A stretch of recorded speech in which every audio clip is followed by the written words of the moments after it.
What is good, everybody? We are live. It's so good to be here. If you see the white screen, the white text box, I will get that sorted immediately. Bear with. Sorry about this. Still getting to grips with the whole, you know what I mean. Chat box, YouTube. Properties, here we go. Okay, there we go. We have it all up and running. Hello everybody in the chat. It's so great to have you guys here with us. Can you hear me okay? Is the audio okay? Let us know. Everybody in the panel, say a quick hello. Let people know that you're here and see if your audio sounds okay. Leviathan Gamer. Hey, can you hear me? Awesome. Yeah. OGG. What's up? Can you hear me? DZ. DZ's in the house. What's going on, everyone? DZ is in the house. My days. Thank you, baby. Appreciate that. So everybody said a quick hello. Make sure that you can hear them loud and clear, chat. And speaking of chat, I want to say a big shout out to some of the awesome gamers in the community who I adore, who are a regular part of the Salty's Gaming Podcast. We have Book Roger, my brother. It's really good that you're here, mate. Happy to have you here. Ice Queen Gaming, a big supporter of Salty and his channel and the Salty's Gaming Podcast, and I'm stoked that you're here and you've come by to say hi. NHN, if you're here, brother, great that you're here. Thank you. Mr. OT in the chat, Peter Dower, you're a good friend, and I'm really glad you're here. And Ricardo Barbosa, it is always a privilege to have you here, brother. Nelson Gaming, what's good? Really happy that you're here too. Really great to see you all here. What a turnout. It'll hopefully more will come. Please tweet this out if you have Twitter. Tweet this link out. Let people know that we are live. That would be much appreciated. I'm about to do the same. We are live. Okay. So, guys, you might be thinking this is a bit of deja vu. We have the... I'm also trying to wait. I'm waiting on Michael to arrive. He will be here shortly, I assume. Let me just make sure that Michael can come. Oh dear. I need Michael's Discord. Sorry if he's here, but I need his Discord. So I'll quickly ask him what's his Discord. Sorry for this. Whilst I'm doing that, I'd like to just introduce the panel. For those who watched episode 1 of Company of Gamers podcast, you'll recognize some of these awesome people. You may not recognize OGG. It's great to have him on. He's our special guest today. So we'll start with OGG. What's going on, man? Thanks for having me again. I was here yesterday, but more than happy to join again. I managed to free myself a bit from my busy day. Hi everyone, OGG here, passionate gamer, I've been playing games since I'm 6 years old. That's why you see the 1993, which is my gamer date of birth. That's how we call it, which is not my actual date of birth, but my gamer date of birth. Got into gaming because of Zelda. Zelda Link's Awakening was my first game, completely blew my mind. And since then, I nonstop been listening and, what's around in the industry, playing games, basically own pretty much any platform you can imagine, mostly PlayStation, but I've been an Xbox gamer in the 360 era, skipped the PS3 console, but I had a great time at the end of the generation. Some of my friends lent me the console, so I managed to do all the exclusives. And then the rest is history, PS4, PS5, until, there's plenty of good games coming on. Xbox, I might get another one. Xbox Series X down the road. But yeah, other than that, that's what I do. I'm just very passionate, following the industry very closely, and trying to be as neutral as I can be. So that's for me. I really respect that, dude. I love the fact that your 1993 number isn't actually when you were born. It's your when you really began to love gaming, and that's just awesome. Yep. I'm a bit confused. My friend Michael, who's jumping on, he's a really cool dude. He says he's in, but he's not. So I'm trying to find where he is. I'm trying to locate Michael. Where's Michael, everybody? He's in general. Oh, right. He's in general. Okay, let's get him. Tell him to come over to Game of I can drag him. the other one. Yeah. Oh, right. I get it. Right. Okay. Let me just sort this out quickly. It'll just take me a second, guys. Sorry. His name is Lag8800. I think that's his name on there we go. Yep. Right. I've got him. I'm going to bring him in. There we go. Michael, are you there? Oops. Let me add him. Michael. Michael, hello. He keeps jumping back to general. Ah. Bear with me, guys. So OGG, it's awesome that you're here, brother. When I think about the year that I started gaming, it was roughly 1998, something along those lines. I was 4 years old, and my mum would watch me play and complete Metal Gear Solid on PS1 at 4 years old. So hardcore. But yeah, that's awesome. Impressive. Awesome, Chief. Yep. Glad that you're with us, a proper OGG passionate gamer. It's great that you're here.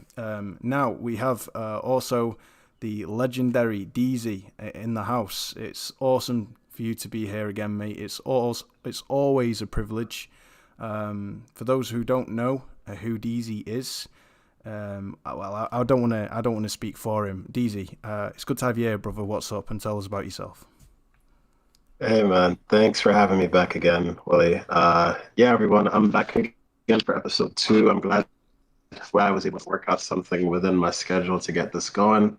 For everybody who doesn't know me, I am DZ. I am a game developer / game designer for Fireflug Studios. We recently put out 2 demos not too long ago for combat. And based on the feedback we've got we've updated things, so everybody should try it out. Give us a follow at Fireflug Studios on Instagram and also on Twitter. And if you want, you could also follow me on Twitter at EXP and you could get all my hot takes and all my other funny stuff and general knowledge within the game industry. And yep. That's putting it very lightly. You're being too humble, dude. But it's great. It's a flipping privilege to have you here, mate. Yeah. So DZ, an actual developer. We played your game on the first episode of Company of Gamers, and it's looking really good, mate. I've played it myself. I've played the combat demo of this really ambitious isometric open world RPG, and it's turning into, by the sounds of it, something special. So yeah, congratulations, mate, and keep wishing you every success on your game development, and thank you for being here. Thank you, man. Thank you. My pleasure. We have Michael. He's arrived. Lagem 8800 on the panel. What's good, brother? Okay. Yeah, it's good to be here finally. Sorry I missed the one before. It's just that I stayed up all night watching E3 and I managed to accidentally fall asleep. It went for so long. Mate, it's all good, brother. You're in Australia, right? Yes. So that means right now the time for you is what, like 4 o'clock in the morning? 6:13 in the morning. 6:13 in the morning, bloody hell. You've done an all-nighter just to be here.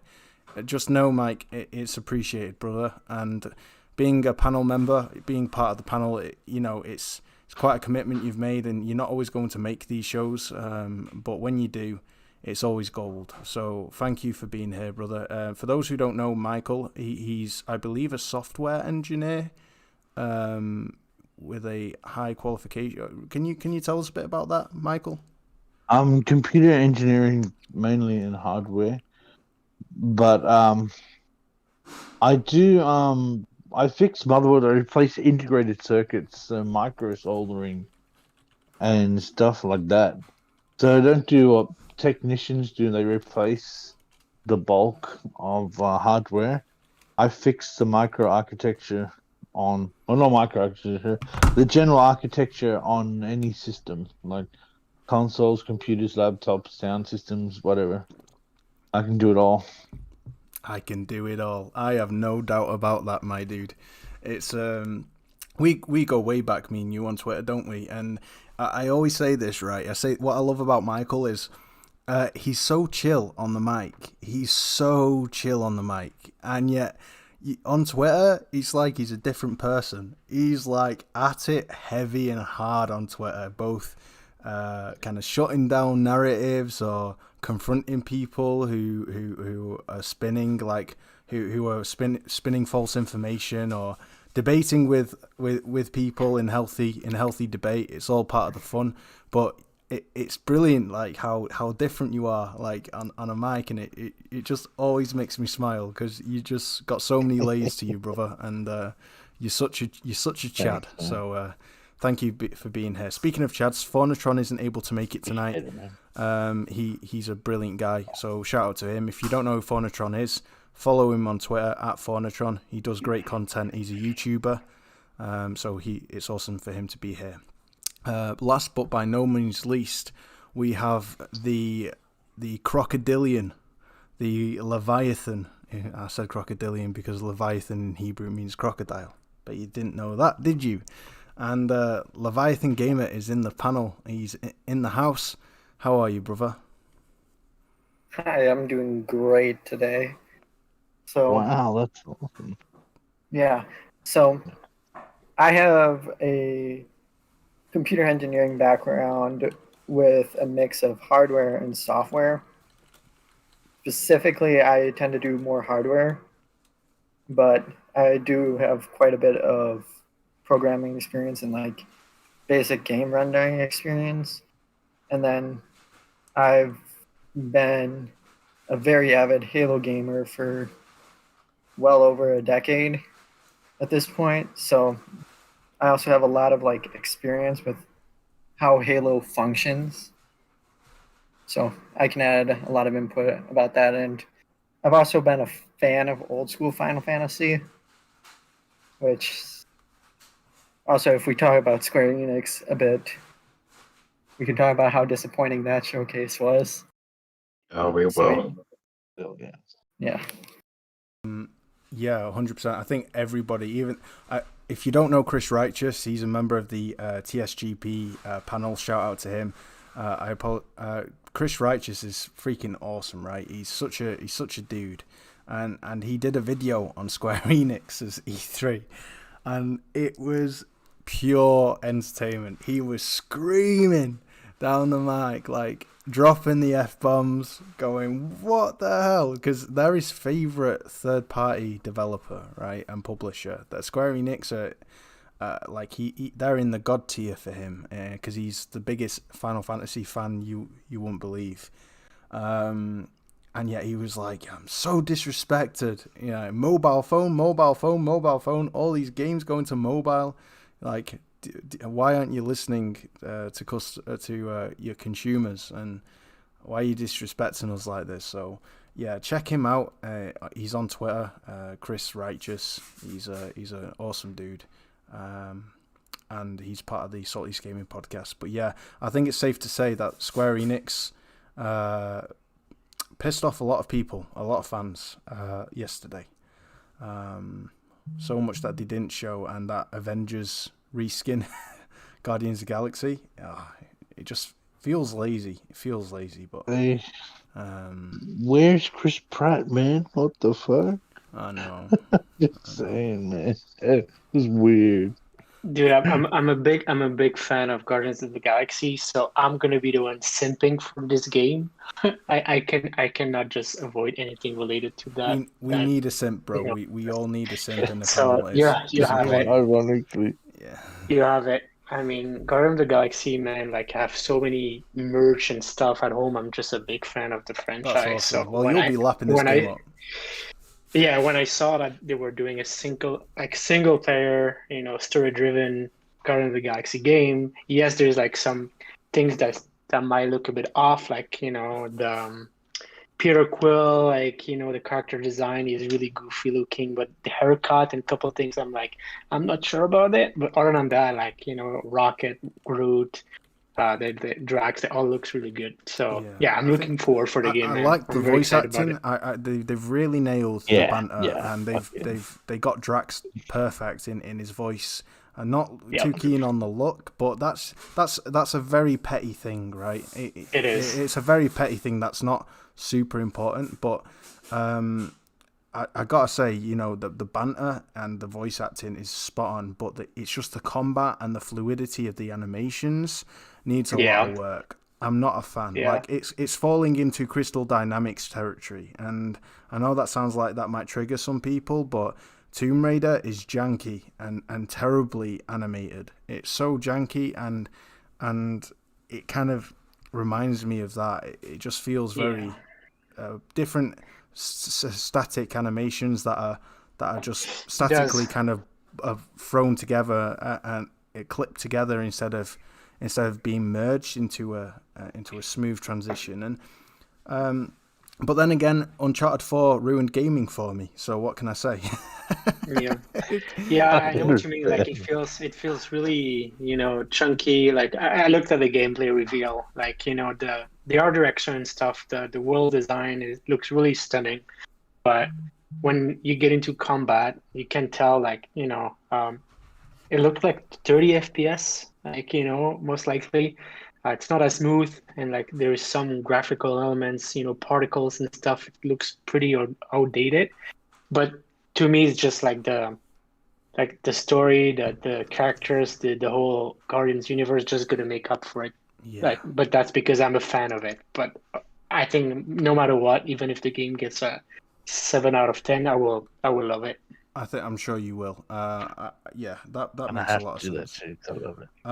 So I've got a confession to make, people, before we get started, and I haven't watched today's E3 showing. I just have not had the time.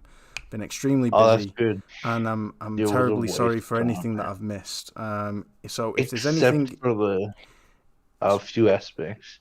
yeah, Forza Horizon 5 and Halo, those were considerable reasons, they but showcase more Forza. everything else was just, oh my god, everything else was just ridiculously weird and outlandish. Yeah. Oh, where to start, man? Yeah, look at that electrical storm in Stalker though. Just then, that's something beautiful. And I'm really impressed with what I saw of Stalker. I'm not gonna lie, it gives me severe Metro Exodus vibes, which I had no doubt about because Metro and Stalker have always been kind of in competition with one another. Although the gunplay needs work. The gunplay feels very like you're shooting a paintball gun. To be fair, Can I just say something funny? You know, when the guy heads into the warehouse, it kind of felt like those guys were shooting blanks because they were shooting at him and nothing was happening. I thought the same thing, I thought the same thing. Yes. Just replaying it now. But we've got a lot to talk about though. Now, you guys in the chat may be thinking, deja vu, right? Have we done this podcast already? Yes, we have. We did this podcast last night, but I've since made that video private and we're redoing it. And the reason why, guys, is because it was a bit of a cluster F-bomb, right? And we had a lot of the panel last minute jumped in. I was low on guys, and there wasn't much cohesion and cohesiveness between the panel. There was a lot of talking over each other, interrupting each other, not letting each other speak, and I was just really, really upset with how it went. And I know it might sound like I'm a grumpy old fart who takes this too seriously, but I do want this podcast to be different. I want it to be special and really dig deep into I guess you could say the nuances and the intricacies of game development, so that we as passionate gamers can really appreciate what we play. That's why if you look at the panel, we've got a mix of gamers and game developers and software engineers. So we've got a mix so that we can have this kind of different dynamic to the discussion. And I just felt like this subject, and I never thought I'd say this, I felt like Xbox wasn't done justice last night, right? And I feel and I want people to have different opinions about what they saw. Some people didn't like what they saw yesterday at the Xbox showcase. Other people loved what they saw. I was just really pleasantly surprised with what I saw. So I'm not saying it was the best shit ever, but what I am saying is compared to the last 8-9 years of what Xbox has been giving us, like this has finally given me a level of excitement I've not had in years for Xbox, and it's starting to make me think, are they really going to turn things around here? And I know it's early days, but it's looking good from my perspective. Anyway, I don't know what you guys think in the panel.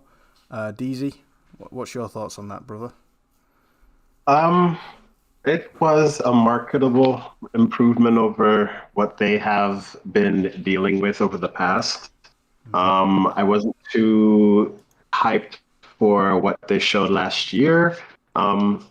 And what they led into with everything. State of Decay isn't my kind of thing, so I wasn't really too jazzed about that announcement. And then the little thing retread we got of that this year wasn't anything spectacular. It was great to see Halo Infinite improve upon everything.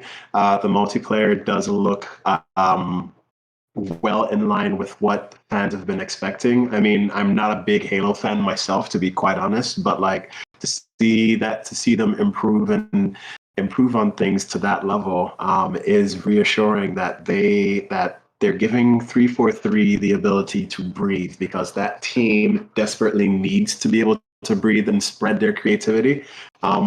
It's a long-running series. It flew high under Bungie's wings, and it's great to see that they're capable of finally stepping out of Bungie's shadow and do things their way. So that's a good thing.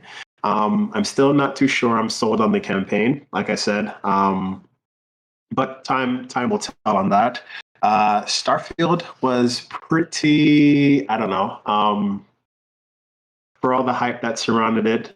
I myself is intrigued about it because I'm not a huge Bethesda RPG fan. I'll be the first to say it. I don't stand Skyrim.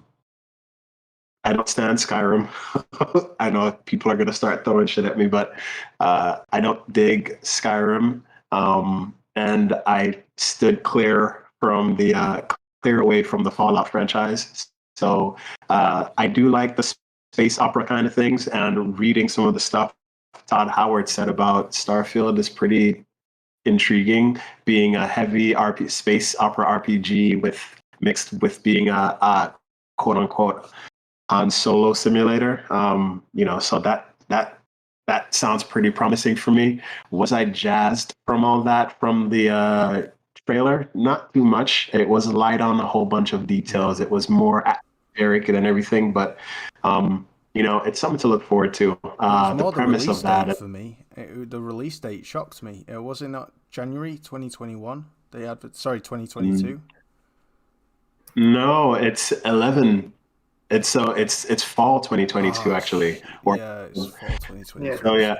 That is their big marquee title that they're going to push for that year. So, and it makes sense that they would do that too, because, well, when you look at the release calendar for a lot of other things that's going on, the coalition is hard at work on their next game, and that's years away. They've said that they've moved on to Unreal Engine 5 now, and so when you take that into consideration. Starfield went into production quite some time now, and it was announced back in 2019, I want to say.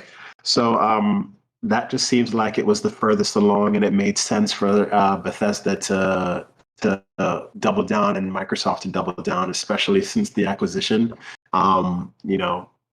It's been pretty clear that he's seen Starfield and what it looks like. And so it just made sense that was going to be a highlight for them to have a release date for, which is pretty exciting. So I'd say Xbox fans has a lot of things to look forward to. I was particularly impressed with Arcane and Redfall.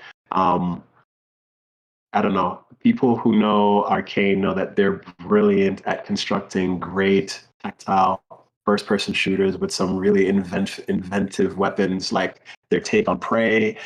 Of course, they've done a wonderful job with Dishonored, and of course, they're working on a PlayStation game right now with Deathloop, which I'm super excited for. So like I'm all game for Redfall when that happens.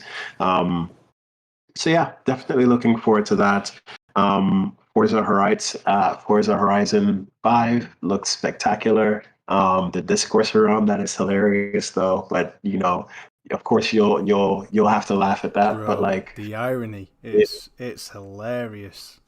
the Okay. discourse is hilarious around that, but like that, you know, as we Do you want say, to give us the lots of rundown of that whilst we're here? Because there might be people who aren't caught up on this, but it is absolute gold. It's quality. I mean, so it's funny, right? Because the entire narrative has been power, power, power, and of course, while Microsoft has touted power and everything, and we've had some subliminal tweets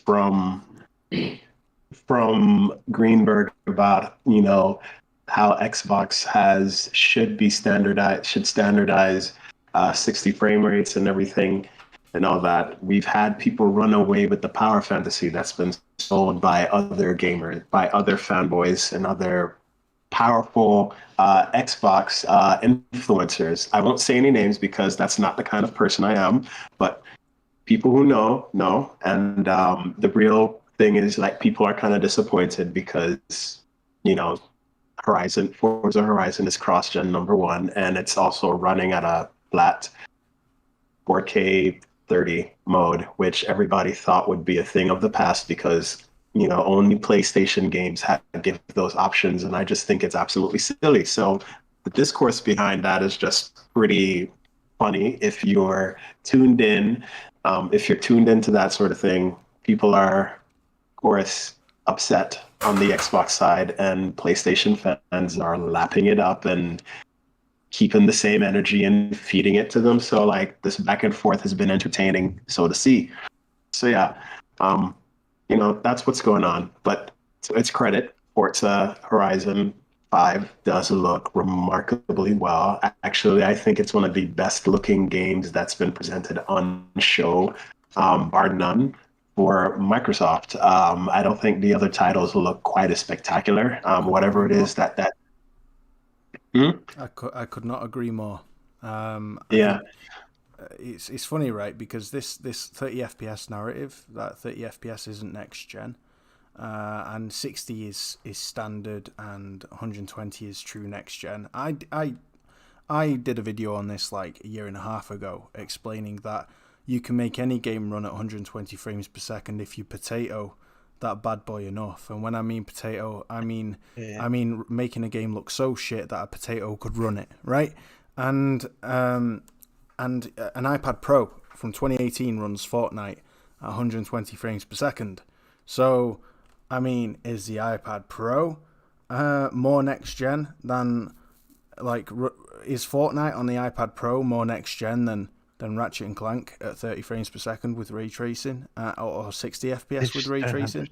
It's a silly narrative, right? It's a silly narrative that no ponies, and when I say ponies, I mean PlayStation fanboys in the Twitter community, have spun, right? It's a narrative created by Xbox fans or bots, whatever you want to call them, who have been hyping up this 12 teraflop advantage, this 18% power GPU power advantage, and these 52 CUs. Not even that.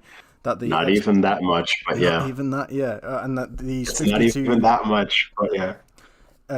These 52 CUs in the GPU, and this 12 teraflops number, saying, I mean, we've seen Dealer, this big time YouTuber. You've name dropped him. You've name dropped him. You went there. Yeah, saying flipping.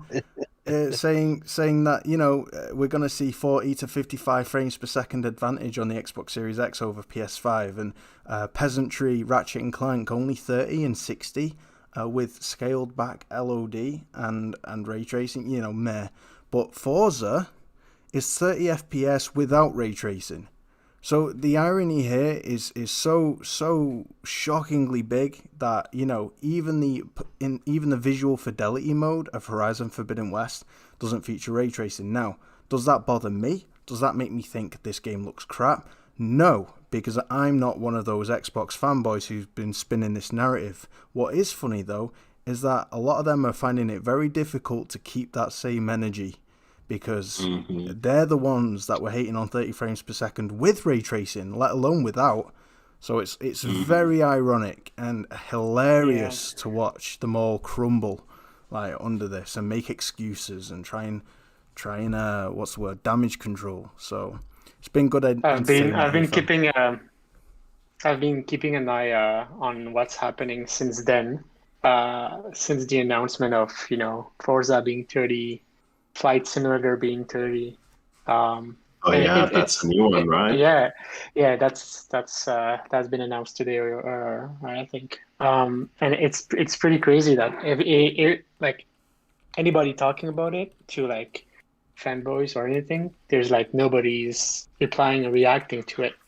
So I'm not following any, Xbox fanboy account, so I don't know how they're voicing and damage controlling this, but it's quite sad, like you should not even, be in that direction from the beginning, like to me it's all about the quality of the game itself. 30, 60 FPS, I personally don't really care about it. If the game is great, I don't mind playing it 30 FPS. Like I said, Guardians might be 30 FPS. I will still enjoy it. I'm sure.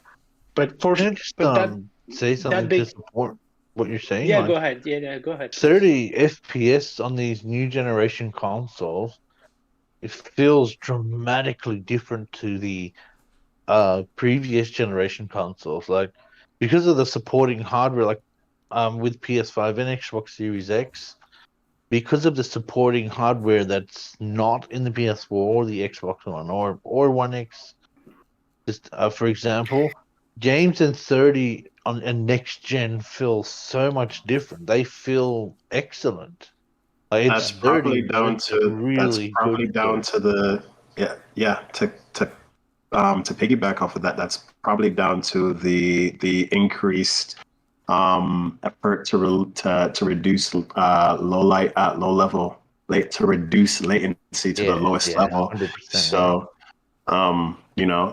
these games feel a lot more responsive because of that. There's a ton of work. Microsoft put in a ton of work to get super low latency, and Sony has too. The DualSense is so much more responsive a controller than playing on a DualSense 4, and it's not just talking about haptics, but like the latency with everything. I sucked at playing fighting games on PS4 because the latency was just always shit. And then with the games, and like I'm not even kidding, like there are games and that's even more compounded when you're playing on certain TVs, where TVs also have their own latency and stuff.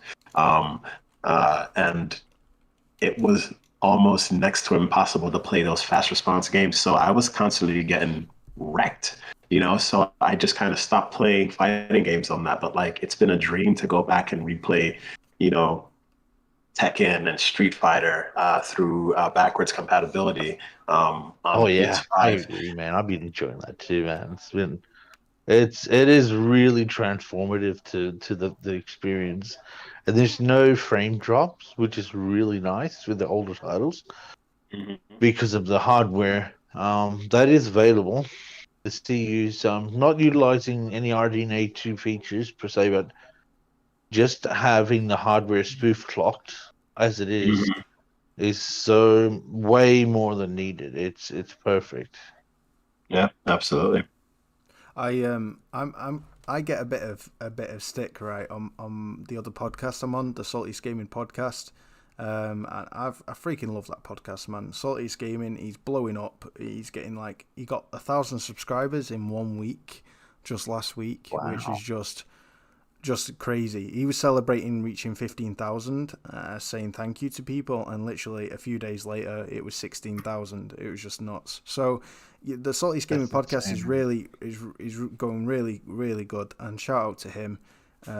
It's awesome.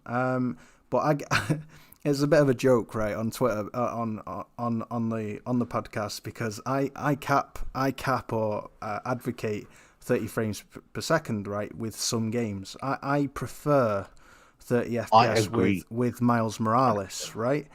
And why I prefer 30 frames per second with Miles Morales is not just the extra detail with the snow. There's this frosty, atmospheric kind of volumetric that seems to be lost a little bit with the 60 FPS mode with ray tracing, which is fair enough, right? And people who aren't graphics junkies, because I won't consider myself a graphics junkie, but even if that's the case, the swinging feels a lot more visceral and in motion. It feels like the city's flying past you faster when the game is at 30 frames per second compared to 60.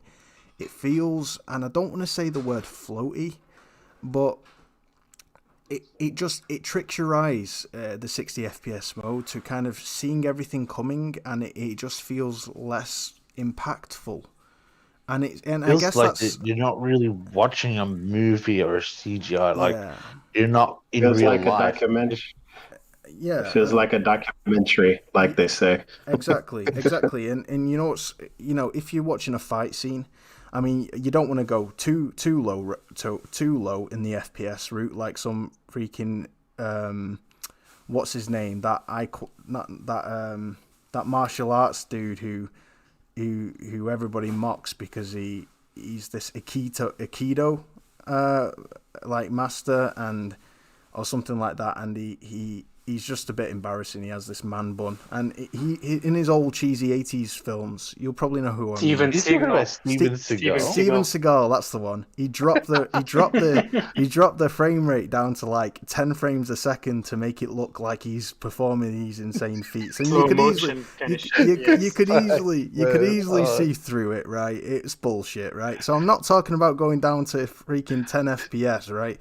But at the same time, if you're watching a fight scene and you're seeing someone throw a punch at 21 frames per second, the movie standard, like in a Jason Bourne movie, the Jason Bourne hand-to-hand combat choreography is, in my opinion, it makes John Wick look terrible. It's the best choreography hands down underneath the Raid, right? The hand-to-hand combat choreography is incredible, and they try to implement a bit of shaky cam, but usually at 21 frames per second, and different camera shots, a punch feels like a punch. A punch looks like a punch. Whereas if it's filmed in 60, it doesn't have the weight to it, right? The fight scenes doesn't have the weight to it. So, and it's a similar. I've got an example too. The movie Gemini Man was one of the newer films. Great shout. That was filmed in 60, and the hand-to-hand combat, it was weird. It was kind of like I was watching a Call of Duty movie, like of COD. It was just way too smooth. But imagine COD in third person at 60 FPS. Yeah. Now FPS, I think first-person shooters and racing games, we can all agree, 60 FPS is just the minimum level of acceptable, right? You don't want an FPS and a fast twitch game to have low response times. This Forza 30 FPS malarkey, I can give that kind of a pass if I'm being generous, because it's open world and that level of fast speed urgency isn't as necessary because you're not exactly on a racetrack if you're just moving 100%. Around. But if you are on a racetrack, then 30 FPS isn't great. Drive Club on PS4, massively hindered by the 30 FPS, even though it's arguably one of the most, if not the most impressive game ever to grace PS4, in my opinion. The actual level of work that they went into, I mean, oh my god! It's Naughty Dog level, or probably even greater. Like they went to such. I gotta say, I've seen some screenshots of Drive Club, and it perceptually looks close to Forza Horizon 5 level of detail. The graphics of Drive Club still blow my mind, but it's the little things like the amount of polygons per car and the audio. They have 18 different audio. Position feeds in each car, so each thing from the gearbox to the back seat to the other back seat to the boot, like I don't know what they have different microphones in 18 different locations, and they used all of them to get the sound of a car that you're driving, and they used it for all the cars in the game. So it's got arguably, if not definitely, the best audio you've ever heard in any racing game ever to date, and it won't anytime soon be kind of matched. And Axel, my brother Axel Gaming, shout out to him. He's a good friend of mine. He did an analysis on it, and he really went to town to kind of give all these statistics, and it's crazy impressive, but I digress, right? So 30 FPS for racing games and first-person shooters isn't great, we can all agree. But games like Spider-Man Miles Morales, I actually prefer it. I do. I prefer it because it's not... I don't need 60 FPS in Miles Morales. And the initial shock to your eyes when you switch it to 60 frames per second... It's a night and day difference, right? But that night and day difference doesn't necessarily make it better. I mean, it's just a shock to the eyes, and people automatically go, "Oh shit, this is incredible! This is so different."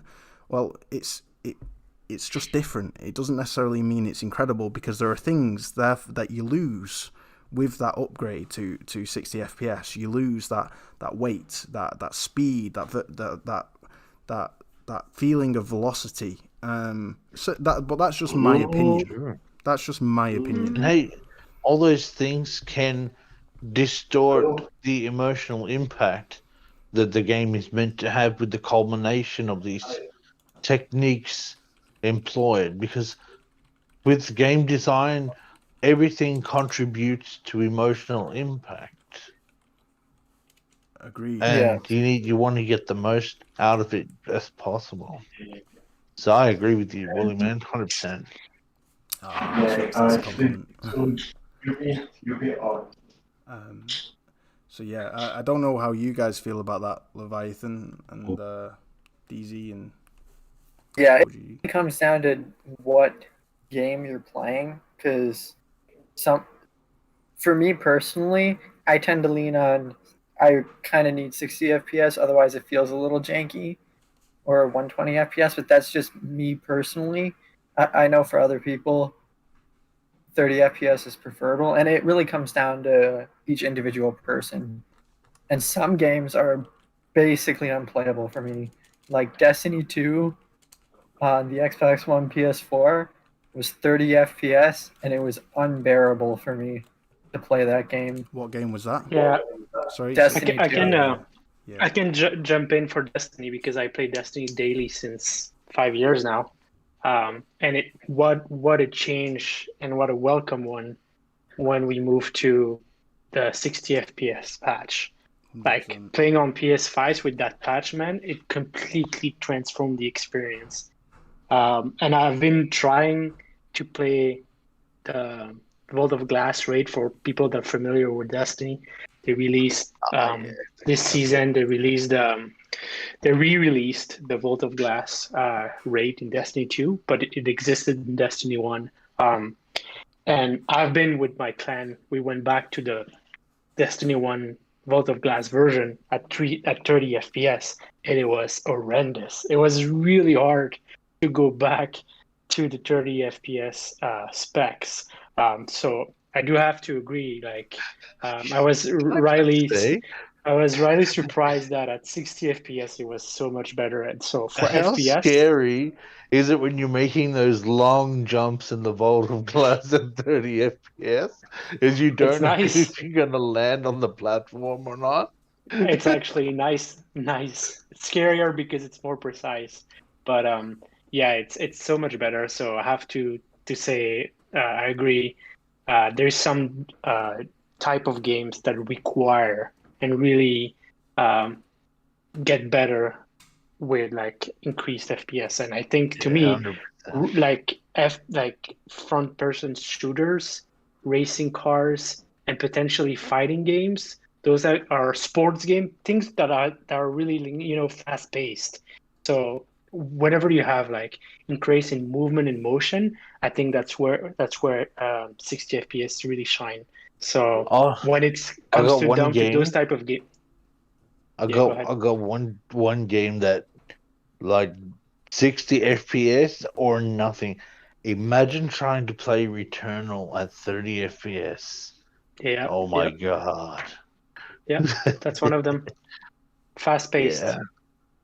Trust Yeah, me, that's like playing Halo at 30 FPS. you know, so like I'm all over the place with this because there's a lot of learned things. There's a lot of learned I wouldn't say learned, but things we've just gotten used to because we've spent basically 17 years with the Yeah. we've spent 17 or so years with 30 frames per second consoles. We had a sprinkling of 60 frames per second racing games and stuff on the PS3 and PS4 and Xbox One and 360, but for the large majority of that 10 years on the 360, PS3, and then 7 to 8 years on the PlayStation 4 era and Xbox One. For those of us who have moved on at the start of the generation to next gen, the 60 frames per second and cinematic game experiences that we've come to know and love has been jarring. And so a lot of people say that, oh, it's kind of weird to play those cinematic games like Miles Morales, but like that's only because we've been playing 30 FPS games for so long, 17 plus years on console. And now we finally have a console that's doing these games at 60 FPS and sometimes even offering 120 FPS. Games like Destiny and Call of Duty and stuff. So like when you look at that, and that jump is going to be jarring. And so literally what's happening right now is we are in a state where we've gotten so used to the low end of things because the low end has been quite comfortable. Jumping into the new gen and seeing the enhancements of it, it's jarring, but I guarantee you, if the industry continues to give this choice or even eliminate the choice and eventually just migrate us to a 60 frames per second experience, I guarantee you, the moment I 100% agree. the moment something comes out that's 30 FPS in like maybe 5 or 6 years or even the next 10 years, and we've been so used to playing these 60 FPS and 100 FPS, and pretty soon 240 FPS gaming experiences, we're just going to look back and be like, what the actual F is going on here? Like, Yeah, seriously, for sure. So I think the argument can be said that 30 FPS is perfectly fine, and it is. You have some fantastic masterpieces that are out right now that run just as brilliantly and look amazing, which is why I don't fault developers for choosing how they best want to do this, right?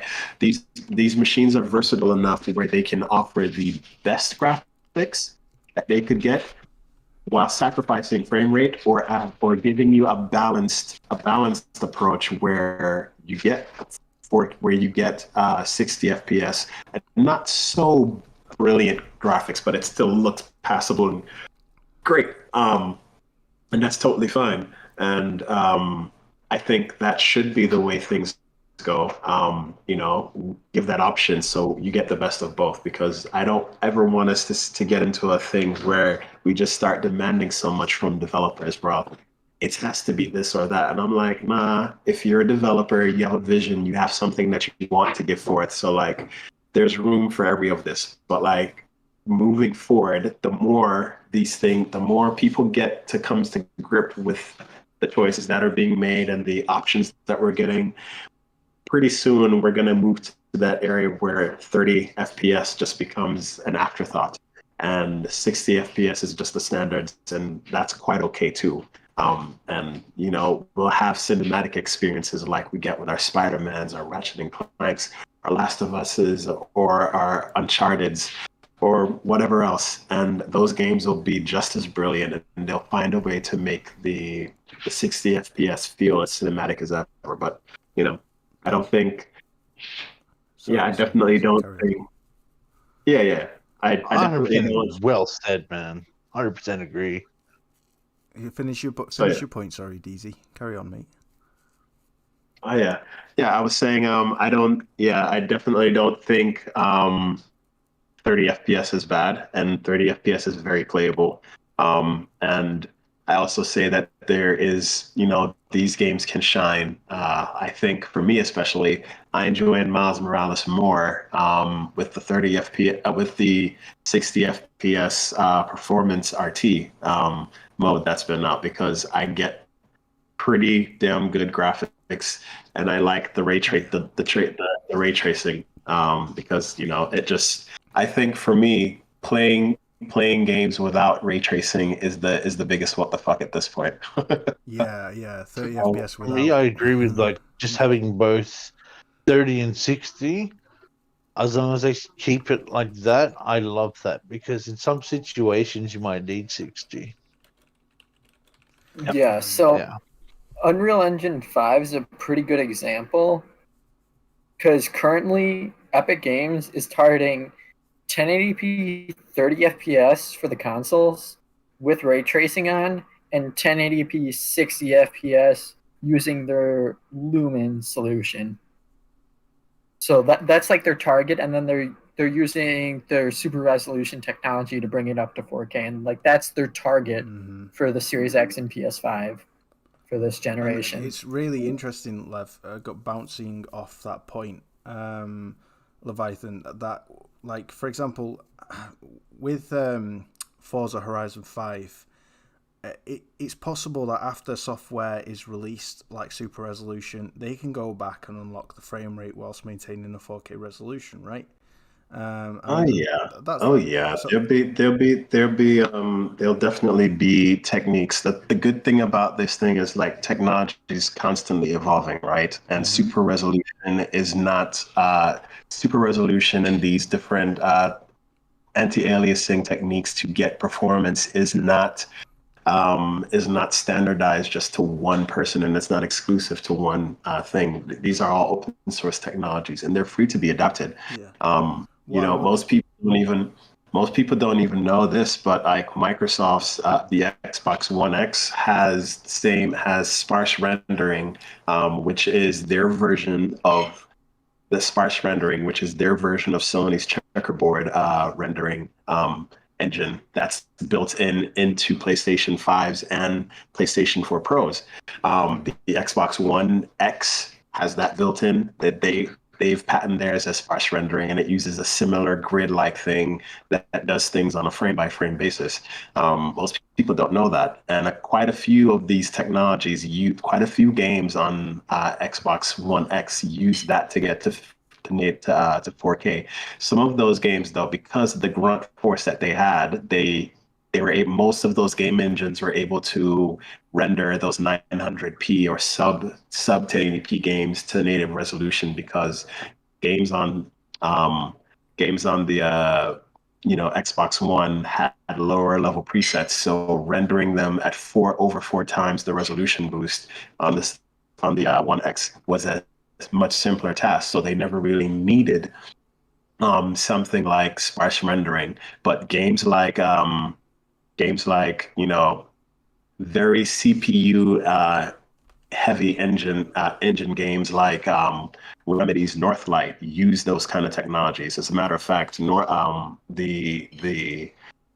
Xbox One version, the Xbox One X version of the Northlight, they use sparse rendering to get up to 1440p.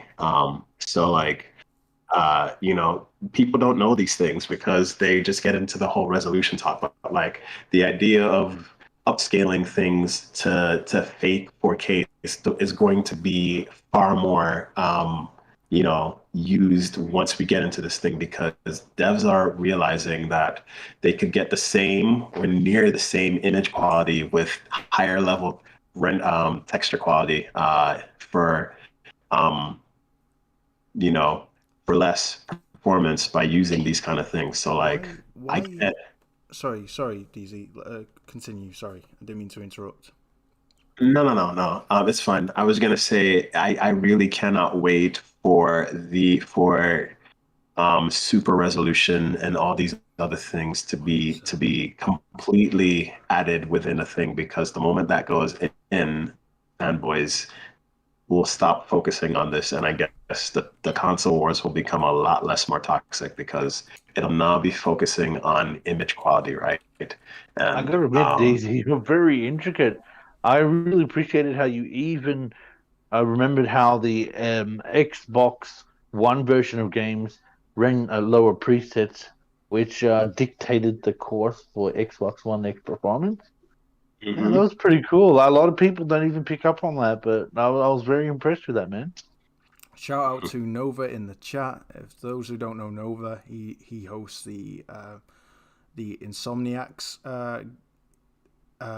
podcast, and he is a aficionado when it comes to all things streaming and OBS related, and he's really got a good eye. He in fact helped Mooch and Crap Gamer create the Crossfire podcast, helping them with the software side of things.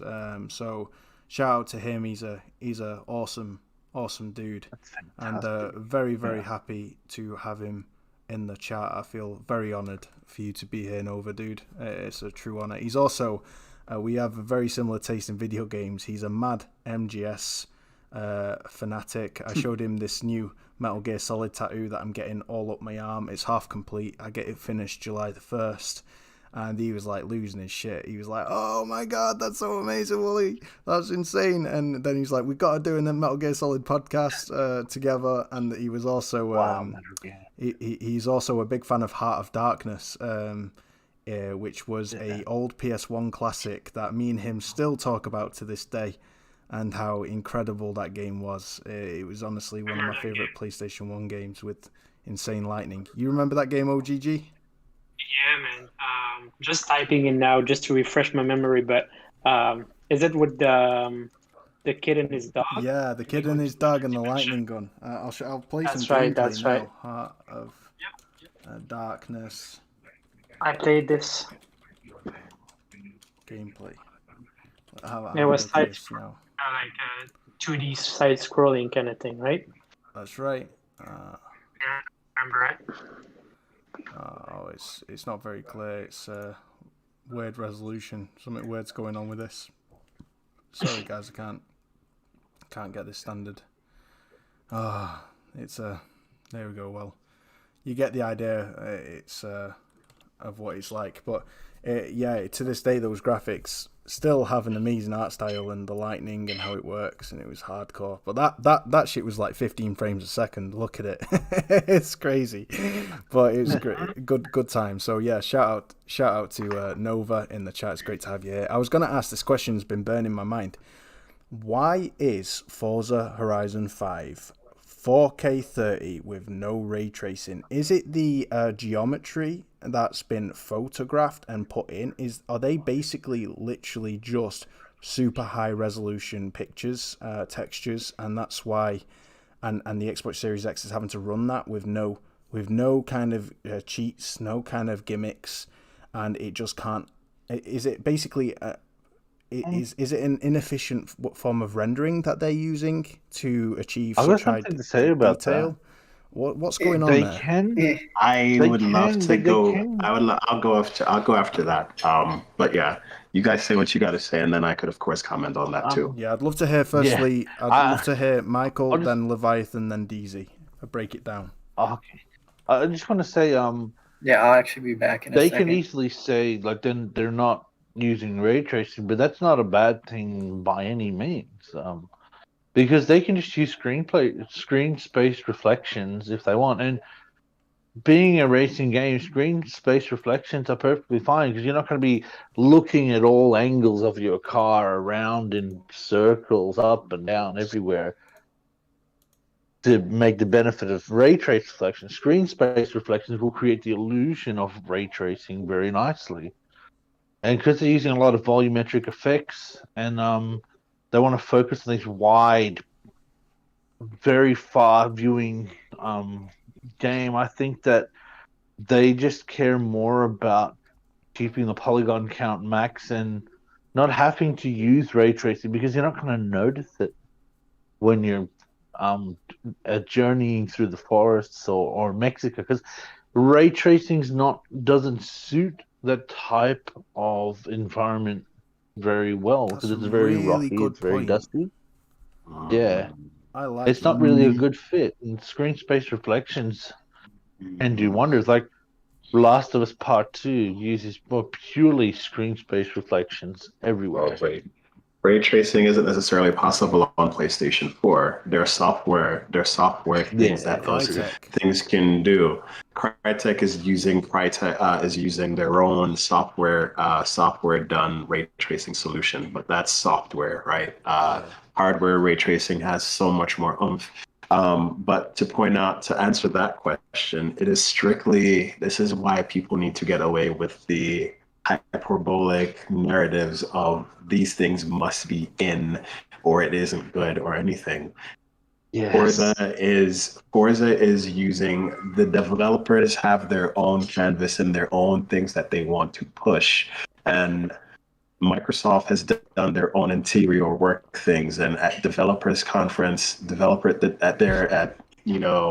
a conference that happened back last year, they did their own little research around, and they said that the cost of ray tracing is simply too great that most of their own internal developers simply just don't use it.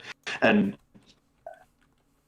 it's not to say that they're not using it, they're just not using it the same way that PlayStation are trying to use it, right? There are 4 or 5 different uses for ray tracing. There's audio, there is lighting, there is global illumination, which is another high level lighting. There's reflections, and I have to look at the other one from Mark Cerny's thing. But all those things are all viable. And then you could also use it on shadows and ambient occlusion. So the most common uses that we've seen displayed within video games right now is ray trace shadows, ray trace ambient occlusion, and ray trace reflections. You have subtler usages of it for ray traced lighting and ray traced global illumination, and both of those are less intensive. I would like to know ray if trace, Forza Horizon 5 has ray trace GI and shadows, because so it uses ray trace lighting, and the lighting is used to accurately trace the surfaces of materials. The surface of materials and the environment. So they're using it as an overpass, similar the very same way that they used that. It's the very same way that Housemarque used ray tracing within their pipeline for Returnal. So both of those games use ray tracing. You could even look through their documents, through their questionnaire documents that they use. So ray tracing is ray tracing is actually in Forza 5. It's just not ray trace reflections. It's not ray trace reflections. It's in there. You can see there are traces. Yeah. It's within that engine and they're using it. It's just not something that they're using to the extent, and they're not using it for reflections. The cost of rendering reflections through a BVH system, even though the Xbox has dedicated hardware and far more CUs to cast out, it would just take too much of a tremendous hit. So instead of doing something like instead of having the visuals that we'd have, they'd probably drop the resolution and a couple of other things to 1440p to get the same kind of things at that level. So rather than do that, they've simply just decided to push visuals and use ray tracing lighting as an overpass or as a pass through their thing, and to better simulate the lighting conditions. And that's why it looks you're so getting good. Yeah, so you have more realistic lighting going on, and it's not even global illumination because they're fixed things that they're using it for.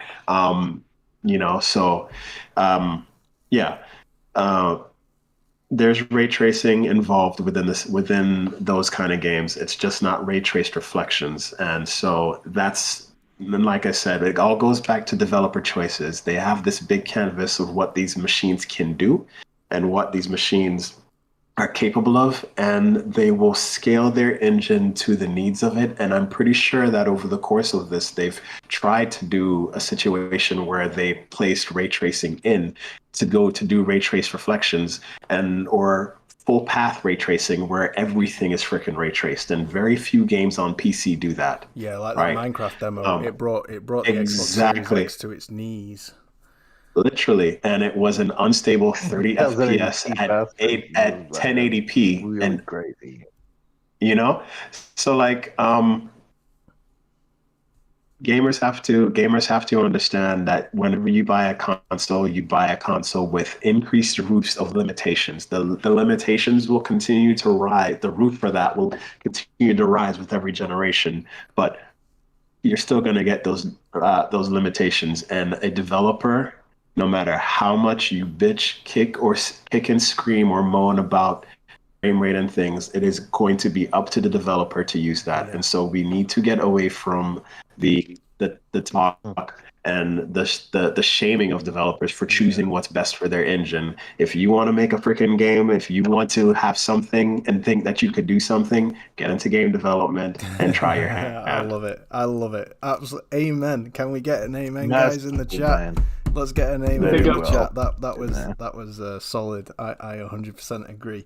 I mean, I was trolling a little bit, but I was trolling the fanboys that were running with this power narrative and mocking 30 FPS with ray tracing. So that irony is what I was calling out. That's the bullshit.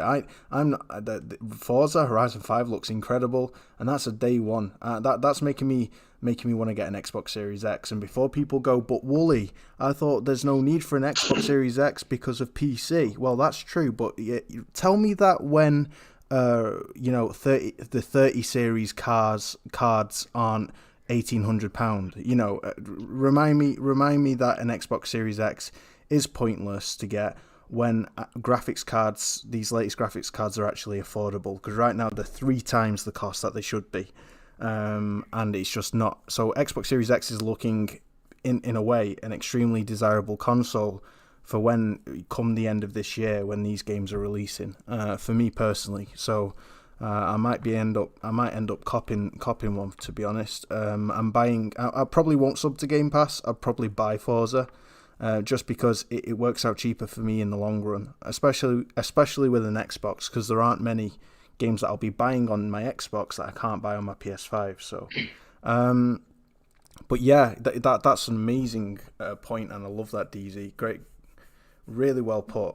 Hell yeah, Leviathan.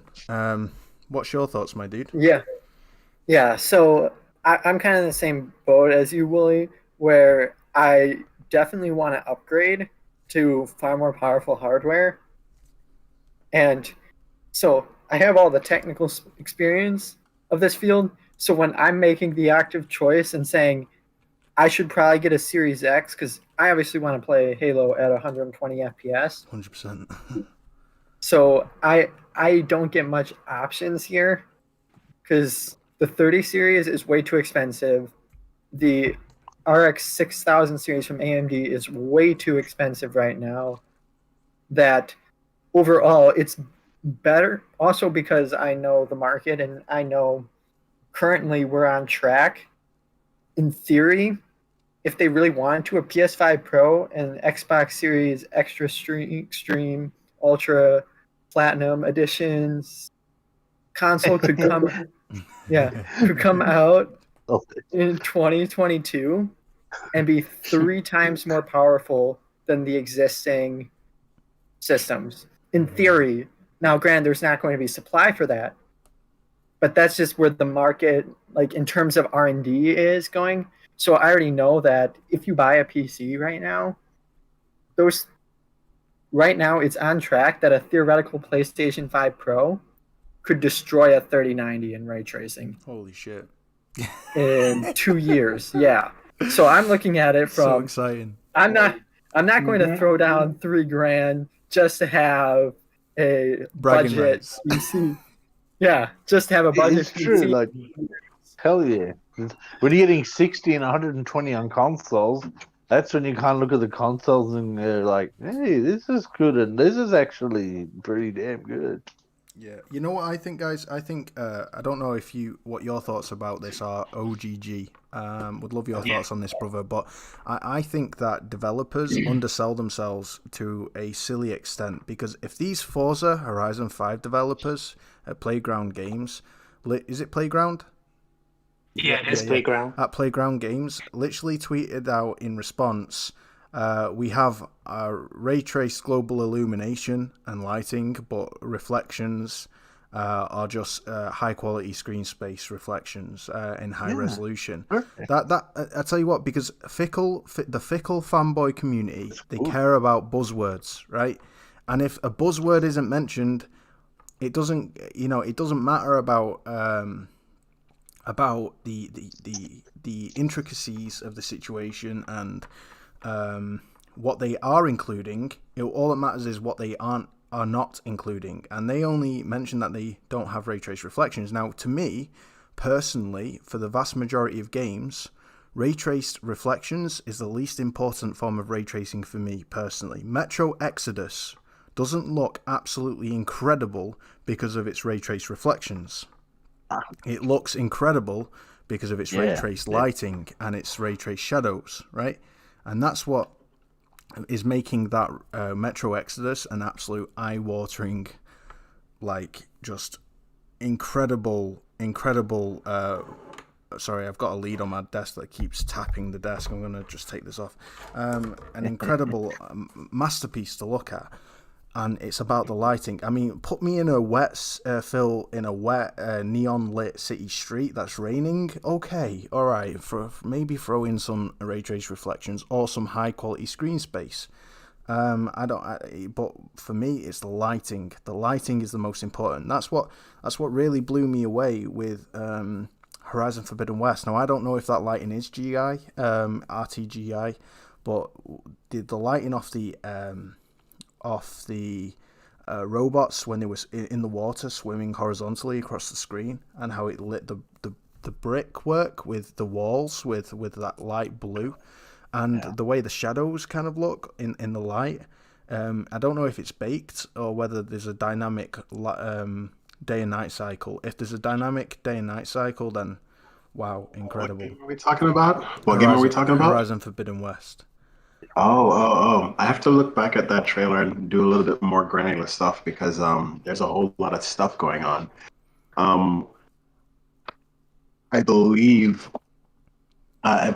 Mathis De Jong said when he was questioned, does the game use ray tracing any at all? And he said the studio is using it for audio and something else. So they're of course, like I said, monitoring their memory bandwidth and their performance metrics of things that they're going for within their audio engine. for Horizon Forbidden West.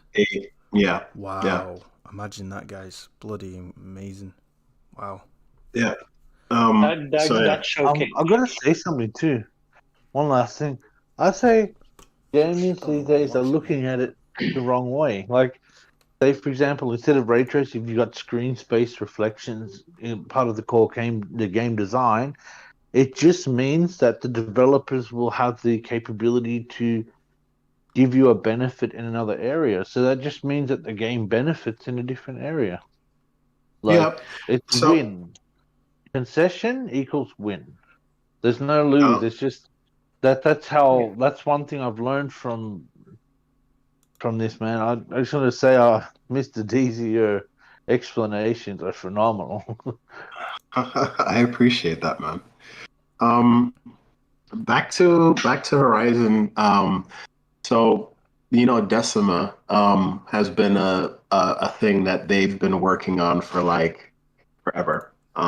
And that's powered every one of their games since they moved on to the PlayStation 3.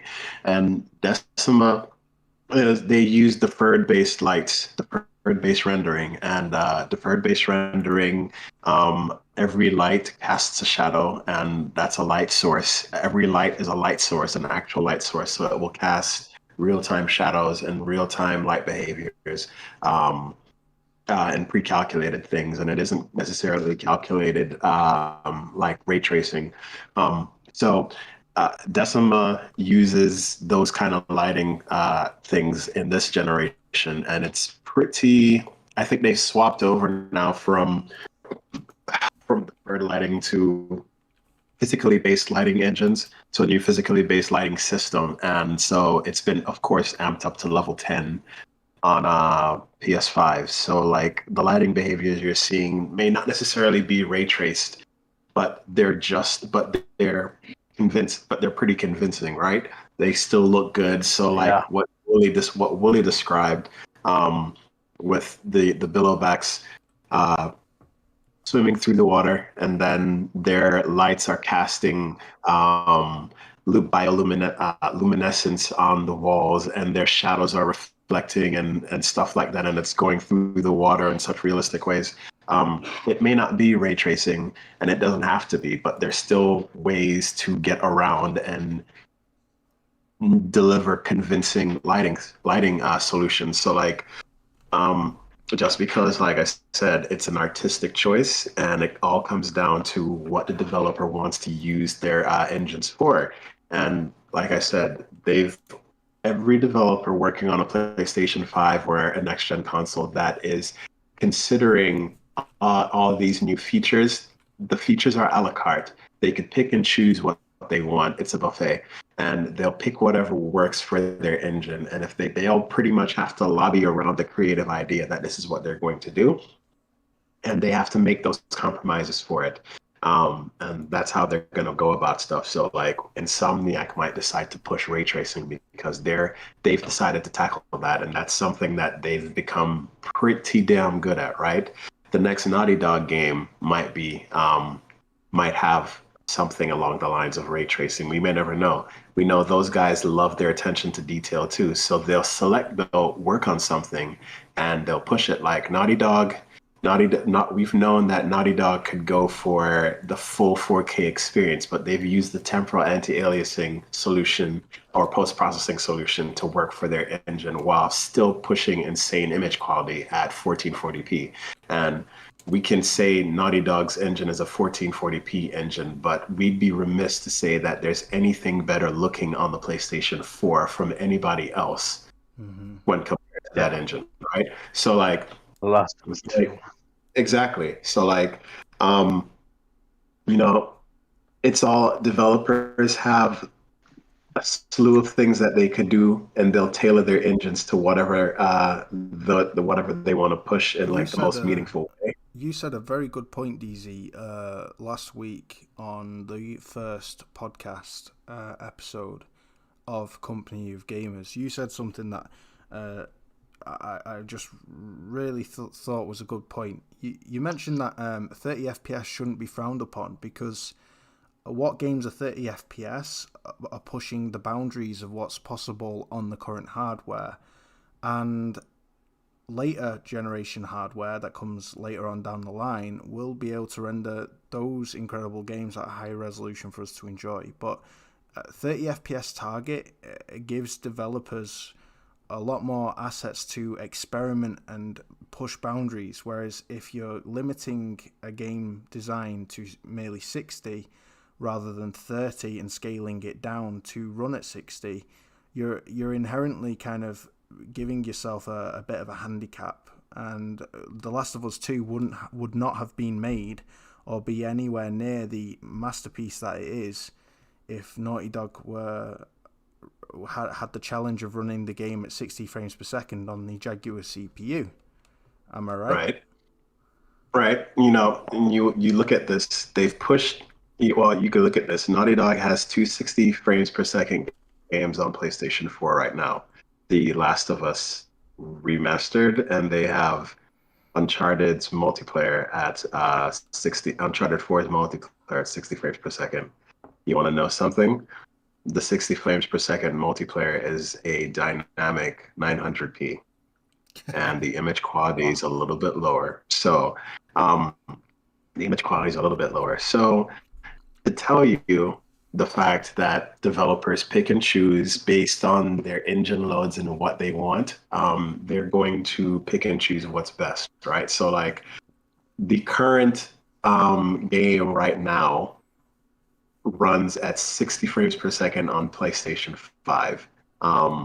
Last of Us, and it is at the same 1440p, and it's just what the performance. And right now, it's telling you. Right now, the metrics tell us that the thing is very intensive, but they've still got plenty of room to push the graphics up and do something more because there's plenty of overhead. But that's also based on how their engine is tailored right now, right? So like they're working on stuff, and so I reckon the next thing we see from them will be a little bit more.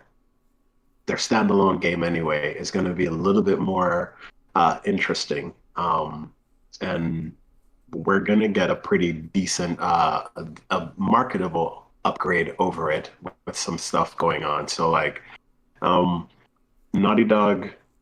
I'll say this. I'll say what's coming down the line for Naughty Dog is going to be pretty interesting if we're looking at what they're just able to achieve with a backwards compatibility plus unlock, a rudimentary patch like that. And like, is it similar to like a Battlefield 6 scenario, a Battlefield 2042, where it's a separate design, inherent separate design, like the PS4 version of Battlefield 2042 is scaled down. The maps are smaller. The player base is smaller.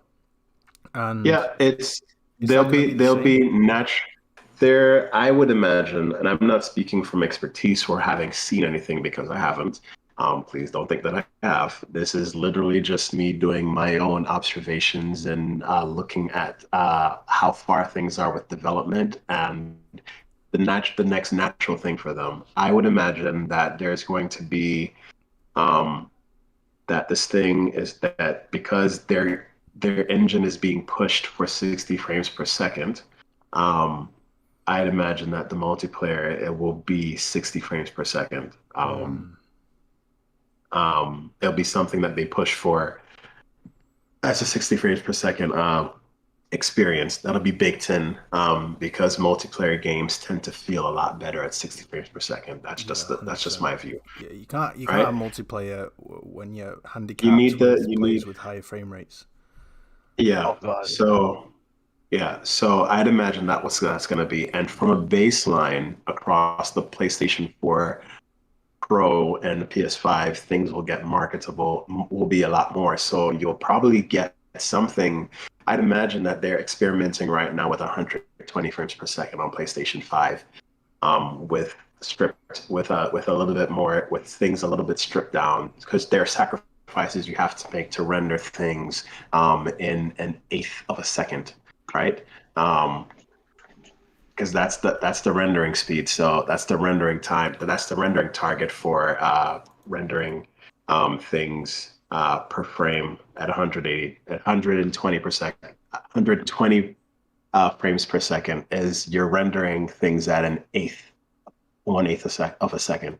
1/8. So it's I'd imagine that based on how they're working at their engine, we're going to get two kind of performance metrics, a 60 frames per second 4K or 1440p or something like that with insane levels of detail on PlayStation 5, and then a 120 frames per second thing with not necessarily insane presets and whatnot, but pretty damn good graphics. Yeah. And it'll probably likely be something at like maybe a dynamic 1440p or something along those lines, because most of those games most games run at that performance metrics. PlayStation 5 and Xbox One that offer those kind of frame rate things anywhere. So what we really should, that'll be like their first cross-gen experience, and then I would imagine their full PlayStation 5 exclusive will be the thing where we just wake up the following week, because I imagine, because like those guys push things to like insane levels, so like I imagine their full PlayStation exclusive is going to be something. PlayStation 5 exclusive is going to be something that we see at E3 or Sony's own thing, and then we wake up a following week blacked out like, yo, what the fuck did we just see? Because that was insane. Um, that's literally just kind of how those guys roll, you know? You know it's gonna be like I that. love It's it. gonna be nuts. Yeah, It's kind of cool. that's just kind of how those guys roll. They Yeah, thrive they've off the always been shock like that. factor.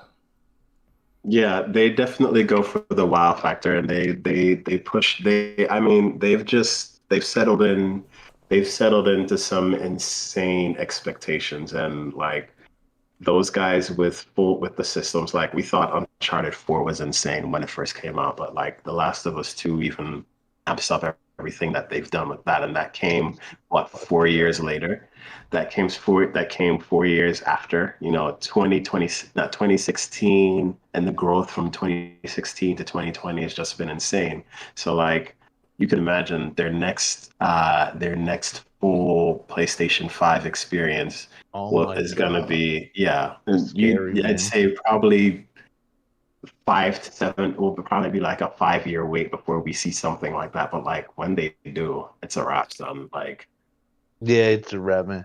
Even now they're continuing to meet. They're not just meeting expectations. They've even surpassed expectations. Like Horizon Forbidden West, no one expected or was ready for how good that game was going to look. No one. yeah, yeah. Yeah. I think I people were, may like I have. said, we expected certain things when we saw, like when we first heard that it was going to be cross-gen last November. Of course, there's a palpable feel of disappointment, but like when we saw it, like I think everybody just forgot, like, oh, okay, it's cross-gen, but look at what we're on. So Yeah, And then when they saw the look at what it's trailer, they're doing. like, "How is this possible?" yeah, 100%. Leviathan, what were your thoughts, man? You were gonna say something. Yeah, I may have been aware that it was going to look as good as it was, just because. So the hardware stack always leads the software side of things. So when I see changes in the hardware side, there's then like that 4 or 5 year period before it starts really showing up on the software end.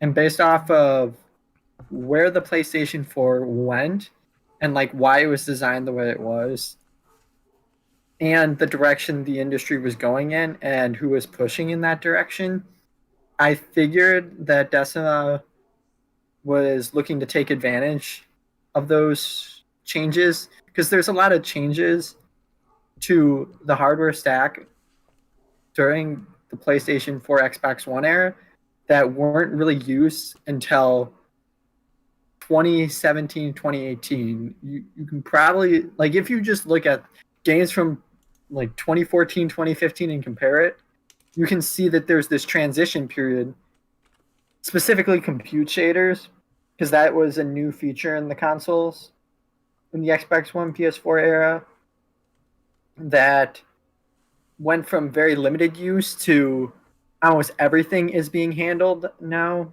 using compute shaders.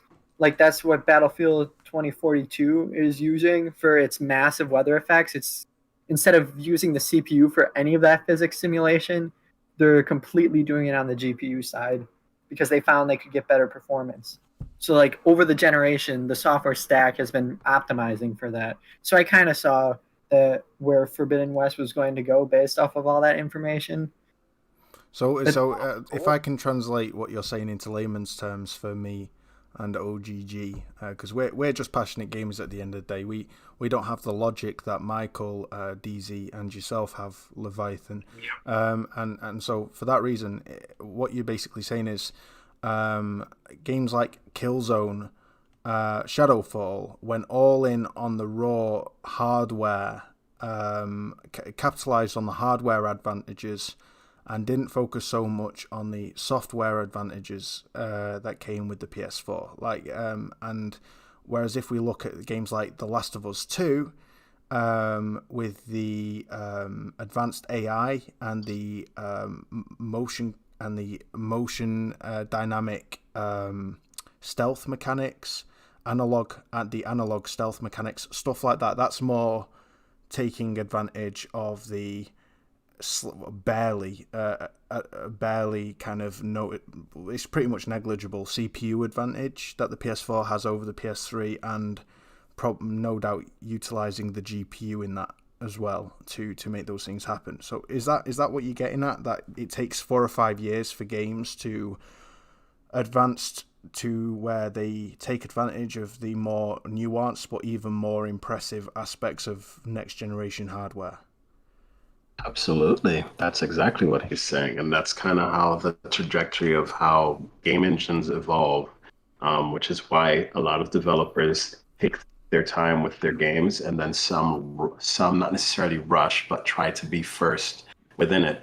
Like Insomniac has always been one of those that tries to prepare something for the launch of a console or shortly after, because it gives them time to put their games out and run them through a pre-production style with their engines and whatnot to see, like Miles Morales and Spider-Man Remastered are their first two titles, and like you'd say, and then you'd also have their more mature but still first generation game, with Ratchet being at the forefront within the first year. So these game engines, like I said, they take time to mature and whatnot. And the first practice of stuff. Well, I mean, it's pretty clear, right?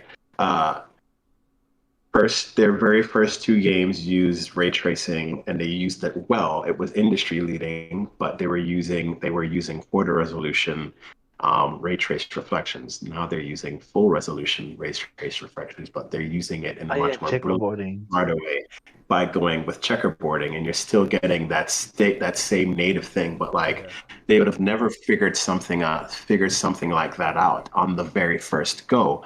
That's something that they had time to go back to and look at after producing their first two games on the PlayStation 5.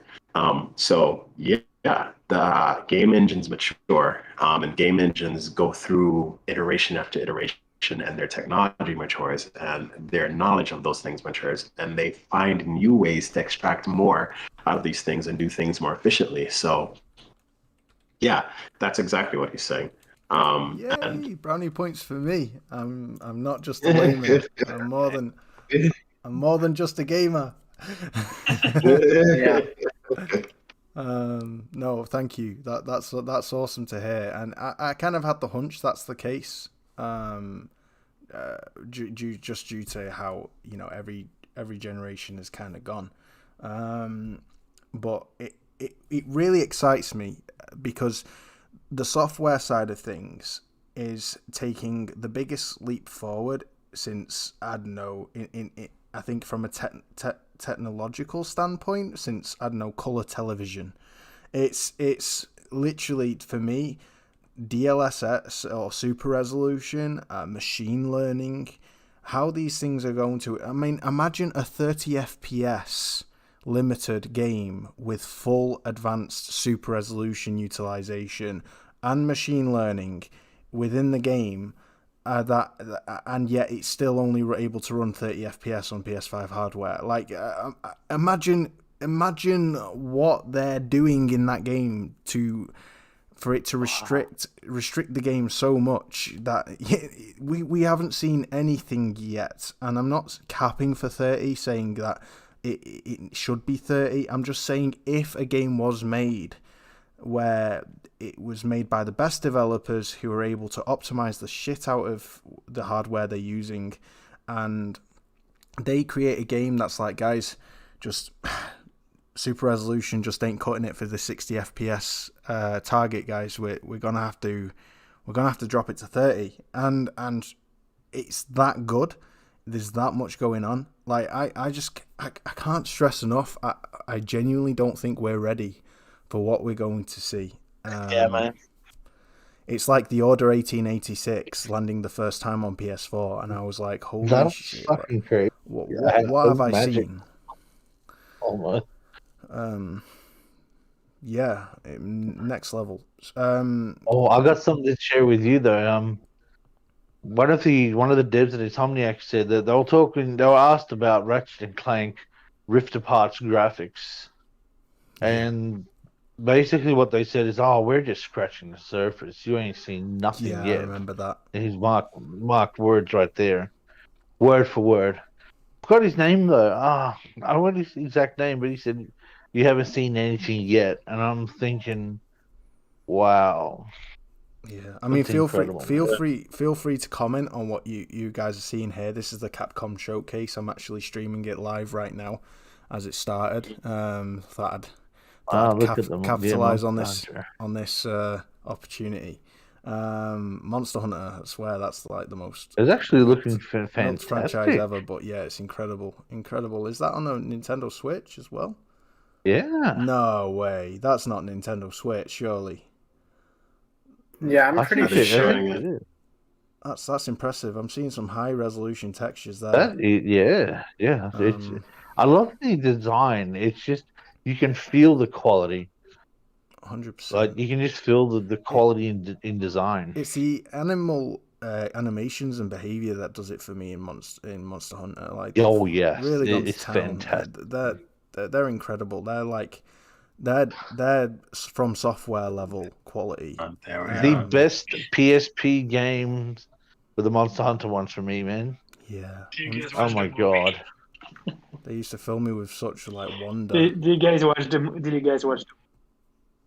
Go on, OGG. Sorry, what did you say? Did you guys watch the movie? No, I refuse. I'm not watching that abomination. I have watched the movie. Please do not. It just feels like the Resident Evil director said to his wife, who's also the main actress, like in every other freaking film that they make, "Hey, I know. oh by the way, She still babe, looks fine, by the man. way, babe, just to let you know, I landed Monster Hunter. Only the biggest landed IP in the whole of freaking Japan. Oh right, that's cool. Shall we make it? Yeah, all right then, no worries." Where and it's literally so blasé, it's unbelievable. I fell asleep, to be honest. Yeah. I did. Yeah. So, Understandable. Leviathan. I watched it too. I was kind of a bit traumatized. Leviathan, you raised last night in on the podcast that I we are redoing some excellent points about Halo Infinite, and the points that haven't been raised before by people that we've seen on Twitter or YouTube. Would love for you to just give us the rundown, brother, and we can discuss that if you'd like. What have you noticed? Yeah, so there's a lot of little subtle changes that they made that the community has been asking for years for the Halo franchise to do. Like, looking at a lot of people today have been talking about, it's the change away from customization is the biggest one that I'm seeing a lot of people are excited about. Because in previous Halo titles, in terms of customization, you were forced to have a red versus blue color during most multiplayer game modes. So what's the point of designing your Spartan and picking a color if you're just going to be forced to be red or blue in most game modes? So like it kind of devalued the customization and how much it actually mattered. 100%. But what Halo Infinite's now doing is they're using an outline system around the character, and this is a configurable outline system where you can change the color. If you want it orange, you want it blue, you want it red, you can pick the color. They've mentioned that now. And allow your Spartan to be whatever color of paint you want it to have. And they've expanded the customization because that was a big thing with Halo for a lot of more casual players. Is Call of Duty was just way more enjoyable as you unlock stuff because it actually meant something. Ooh, you got a gold camo skin. Now you're excited about that. In Halo, it just, aside from a few ones like the Hayabusa armor that had, or like the katana that you could get, like there's some really cool ones you could get. But besides that, most of it was just filler for a lot of people.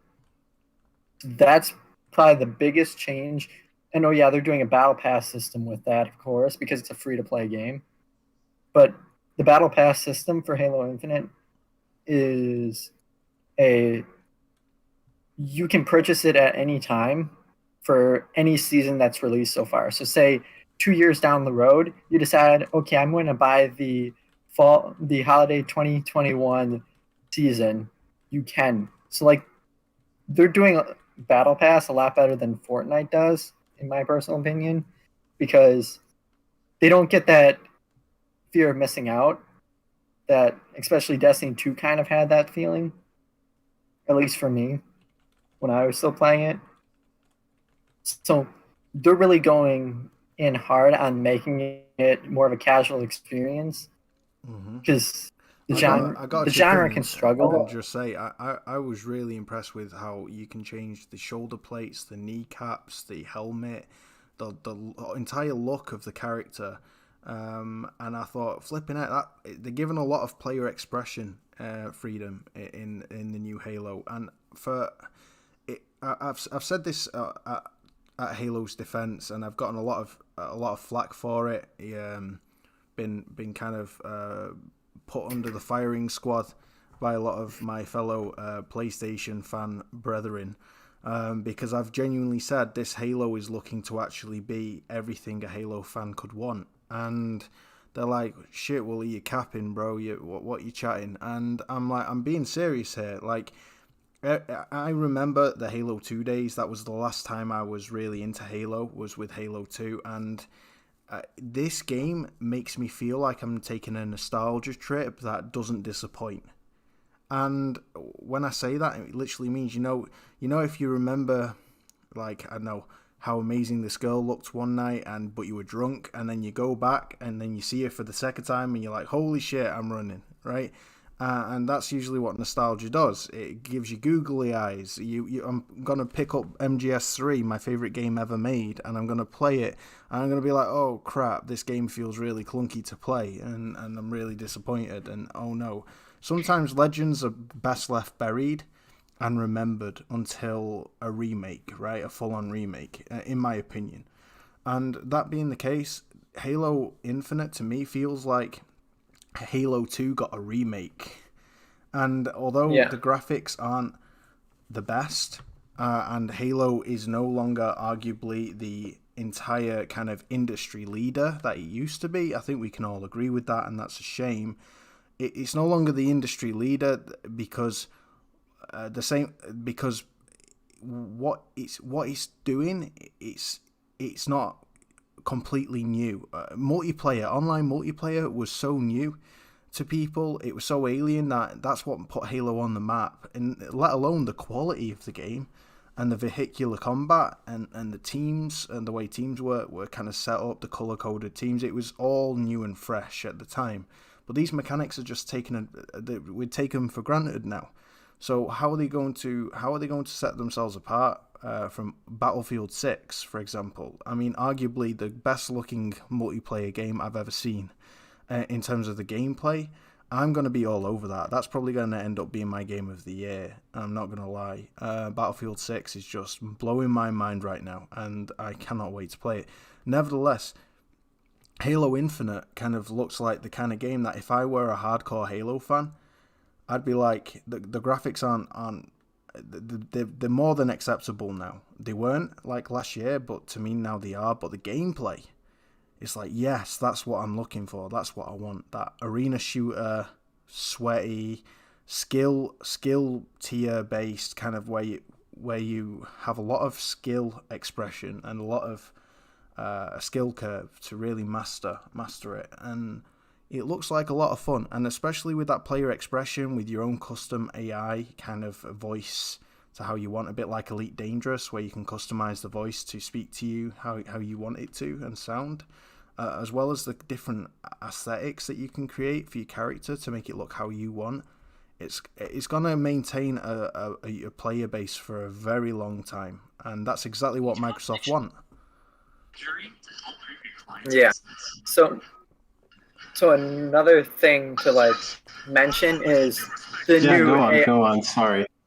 Yeah. Another thing to mention is the new AI bots in custom games, and so now they've finally added bots to Halo, so new players and more casual players can, because that's a big issue with the arena FPS genre, is it can be brutal in going into multiplayer matchmaking. Like, for example, someone was asking me, what's your favorite Halo game?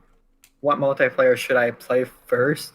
And I was like, well, Combat Evolved is my personal favorite, but the skill gap and the very low player base is so utterly brutal.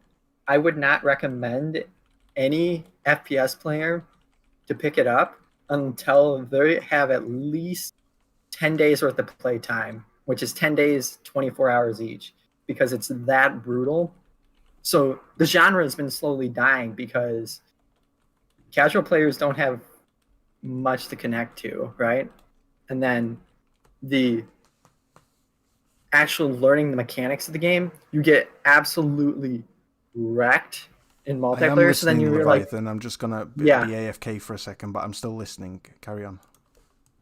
yeah. So like, what happened is the brutal skill curve would make people say, okay, well, this game sucks. I'm just going to go play something else. And that's been killing almost every arena FPS game. Doom 2016 was a great campaign, and I would argue it had a pretty good multiplayer component, but they made a really bad error, and they had zero skill-based matchmaking in a not very popular FPS subgenre.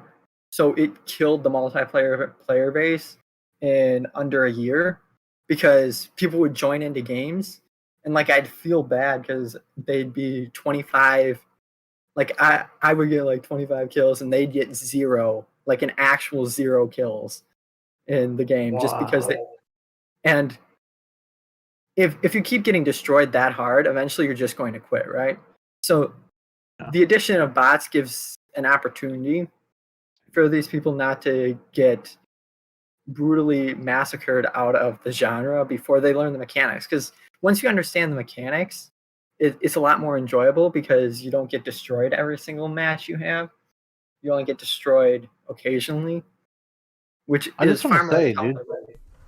one thing I've noticed that with the trailer, with Halo Infinite, the level of tactical intervention is astronomical and far more than any other FPS that exists, in my opinion, that I've ever played. Like, I look at the amount of tactical things you can do in a split 15-second dilation of time.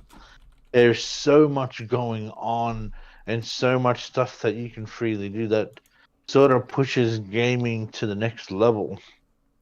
And I was very impressed with what I saw of the multitude of mechanics you can utilize in such a short time that you don't see other FPS, even the engines of other FPS games can't even handle that stuff. Like when a lot of stuff's going on, there's all sorts of weird sort of mismatching mechanics not firing. It's like everything looks smooth, but it doesn't seem to be cohesive.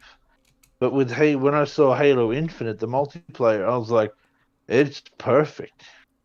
Yeah, The Yeah. cohesion is for perfect. people Yeah. like Leviathan's game of the year 2020 was Halo Combat Evolved. I mean, you can't get more of a hardcore Halo fan than him. But Yeah, bro. this guy's grown up and just lived and breathed arena shooters his whole life. I'm guessing I would not want to be against him in a match, right? But what I'm not an arena FPS junkie, bro. right?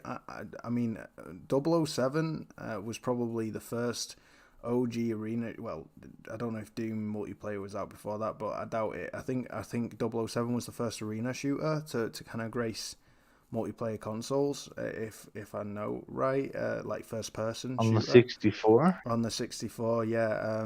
Yeah, I remember that. I 007.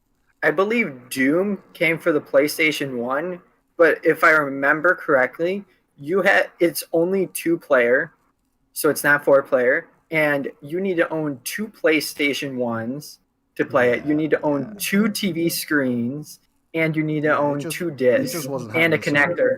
So the Yeah. first game to Wow, really put arena multiplayer combat on the map was 007, right? And I lapped that shit up. Like it was better than Pancake Day for me. It was just incredible. But I kind of went away from those games, and now the skills curve is kind of intimidating. But Call of Duty kind of kept that going on the smaller maps for a while. I mean, you get a lot of sweaty kind of people on the cage map, on the Crossfire map, and other Nuketown as well. yeah. What's that one with all the metal containers? Shipment, Yeah. right? One of my the favorite. shipment map. That you Love know it. that's kind of, although without the traversal freedom, I guess. But I mean, Shotguns, Call of Duty have bro. conditioned people a little more now to arena shooters. So now I think it's bringing arena shooters hopefully back on the map in terms of appeal, because Call of Duty is kind of conditioned people to, in a way, playing a light version of an arena shooter in on the smaller maps especially. And Gunfight. Gunfight. What I see with Halo, it puts me, a non-arena shooter guy, it makes me want to pick that up and play it. It feels like the perfect respite and levity from a full 4 or 5 hours of Battlefield 6. And that's kind of, it makes me want to literally grab an Xbox Series X, put it next to my PS5, play some Battlefield 6 and go, holy shit, that was amazing, time for some Halo. Because it's a completely different style of game, and it's making that arena sweaty combat feel creative and fun.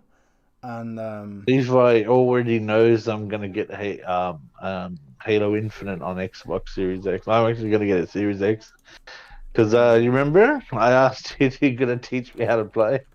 Yeah. Yeah, I think the day I get an Xbox Series X is the day I'm going to lose a lot of followers on Twitter. Let me tell you, but I'm going to get one. Hard, man. No, you know what? Then it means you're not losing bad follower. Like Yeah. you're not losing good followers. I was being. You're not losing people. You're not losing people. If they do decide that they want to do that, then I say good riddance to them. Because I'm not fussed about that, guys. I was just, it was just kind of just a bit of a joke. But yeah, I'm really excited, and a lot of people are still hating on Halo. I mean, Leviathan was getting a hard time just literally before we started this podcast. I've yet to reply, but I just thought I'm dealing with this later. Just because he pointed out a few things, and in my opinion, guys, I mean, we've all been asking for Xbox to deliver games. We all throw that argument. I'm a gamer, and at the end of the day, you show me the games, that's where I'm gonna go. And Xbox are now saying, right, we might not be Michael Does Life. I tell you, this guy. He's hilarious. If you don't know Michael Does Life, he's absolutely lost his nuts. He is crazy. He's unhinged, and he's funny as anything. Right? You should check him out because he's like a troll. Crazy dude. He's a troll. No. He's a troll, but he's funny to watch. I tell you, I find him fascinating. I don't know. I find him fascinating. But anyway, carrying on. Yeah, just wait until they start showing stuff like Forge and custom games, because that's something that a lot of more of the casual players would gravitate towards. Because I don't know if you know what Forge is. I should probably just briefly go over it. In Halo, there's Forge, which allows you to build basically your own levels using the assets the developer provides you. It's a level editor. Oh yeah, I saw that. And they've given a lot of flexibility with that in the past. Well, it was, so there was controversial opinions about Halo 5. And the one thing that was universally loved was the Forge, because they expanded it. The only thing is the graphics of the Forge mode in Halo 5 wasn't good, like compared to the base game, because they didn't have any good methods for generating textures, so like the textures were actually flat, like, and barren. But it was a great experience for what it was. Well, after that, they decided to make that guy in charge of making all those decisions for Halo 5 to be the director of Halo Infinite. That was the guy that stepped down last year. So, and a lot of these design changes in terms of the sandbox to make Halo have a greater variety, these, like, you can clearly see, at least for me, that they've made those decisions because of him. So, like, as much as like he stepped down, I think it was more of the pressure and not actually the quality of the game that caused him to step down, is because he had the pressure of making it great. Yeah. But they've intentionally not shown any Forge or custom game stuff yet, or even mentioned it. And there's no way that the Forge director was put in charge of this game and they don't have something for it. There was a leak about it about a year ago or 2 years ago by now, I don't know, where they were discussing. Sorry, carry on, mate. Yeah, that they were going to put in Forge the ability to use the campaign AI and like to actually build like campaign levels. Mm-hmm. So the amount of the amount of like creative things you can do in Halo's custom games in Forge in Halo 5 is already insane. So imagine what they can do with Infinite. Yeah. Halo Infinite. Yeah. Yeah. Honestly, this one is of the looking to be things. a really fun game.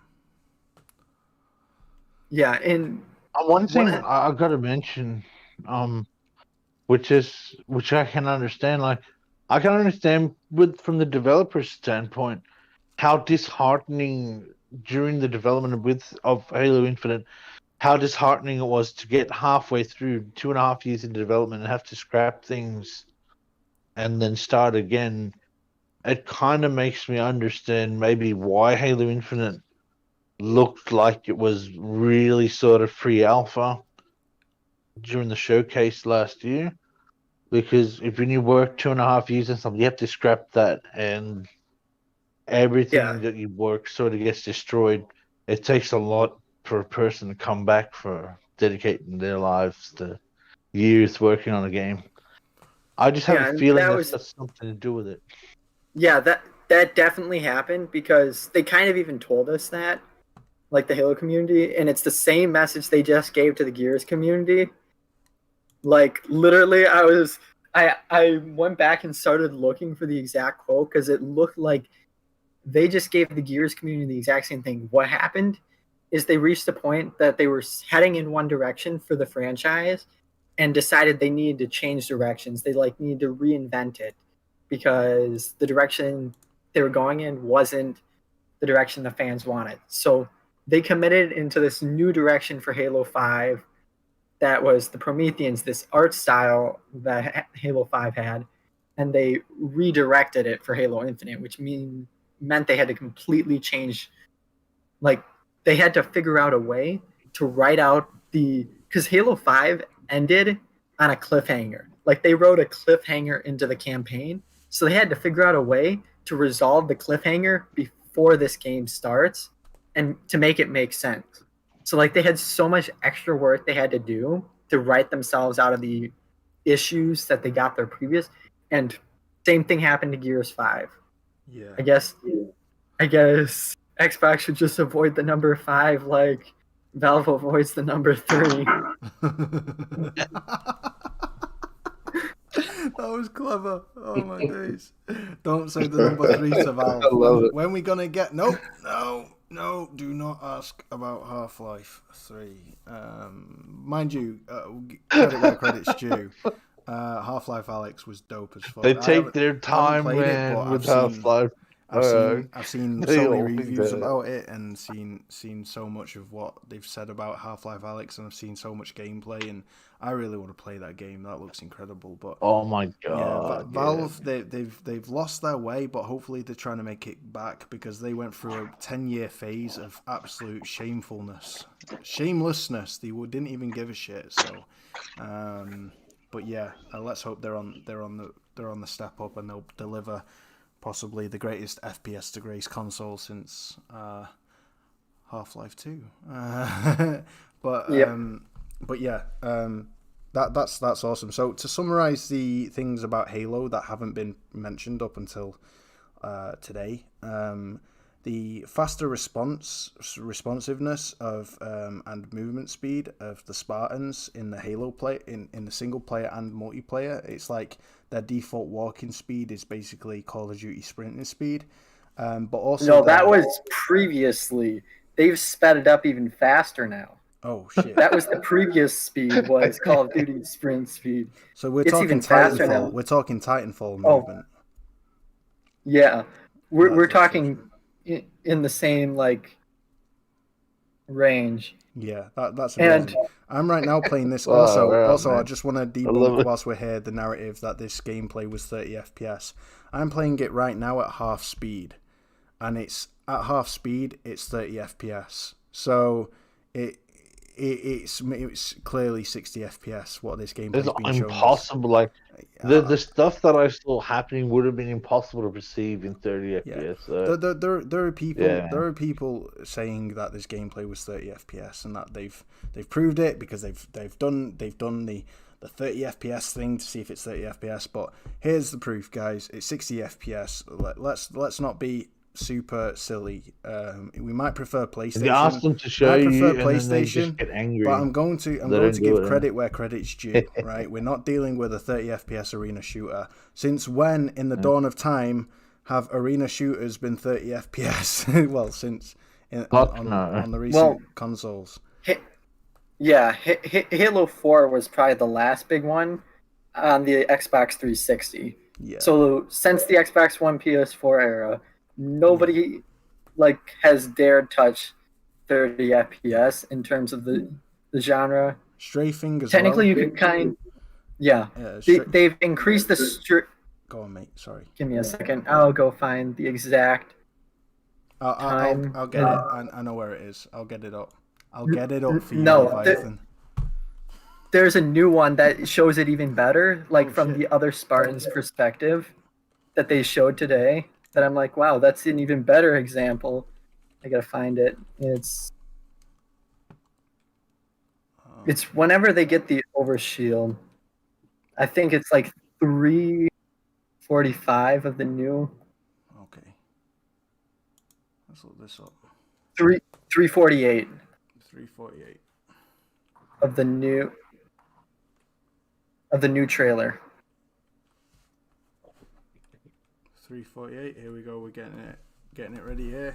5 seconds. Okay, I'm playing at half speed so we can see more clearly what's going on. In the multiplayer overview, it's 340. So maybe go 340. Yeah, I see it. Oh yeah. You could see him strafing there, really, really fast.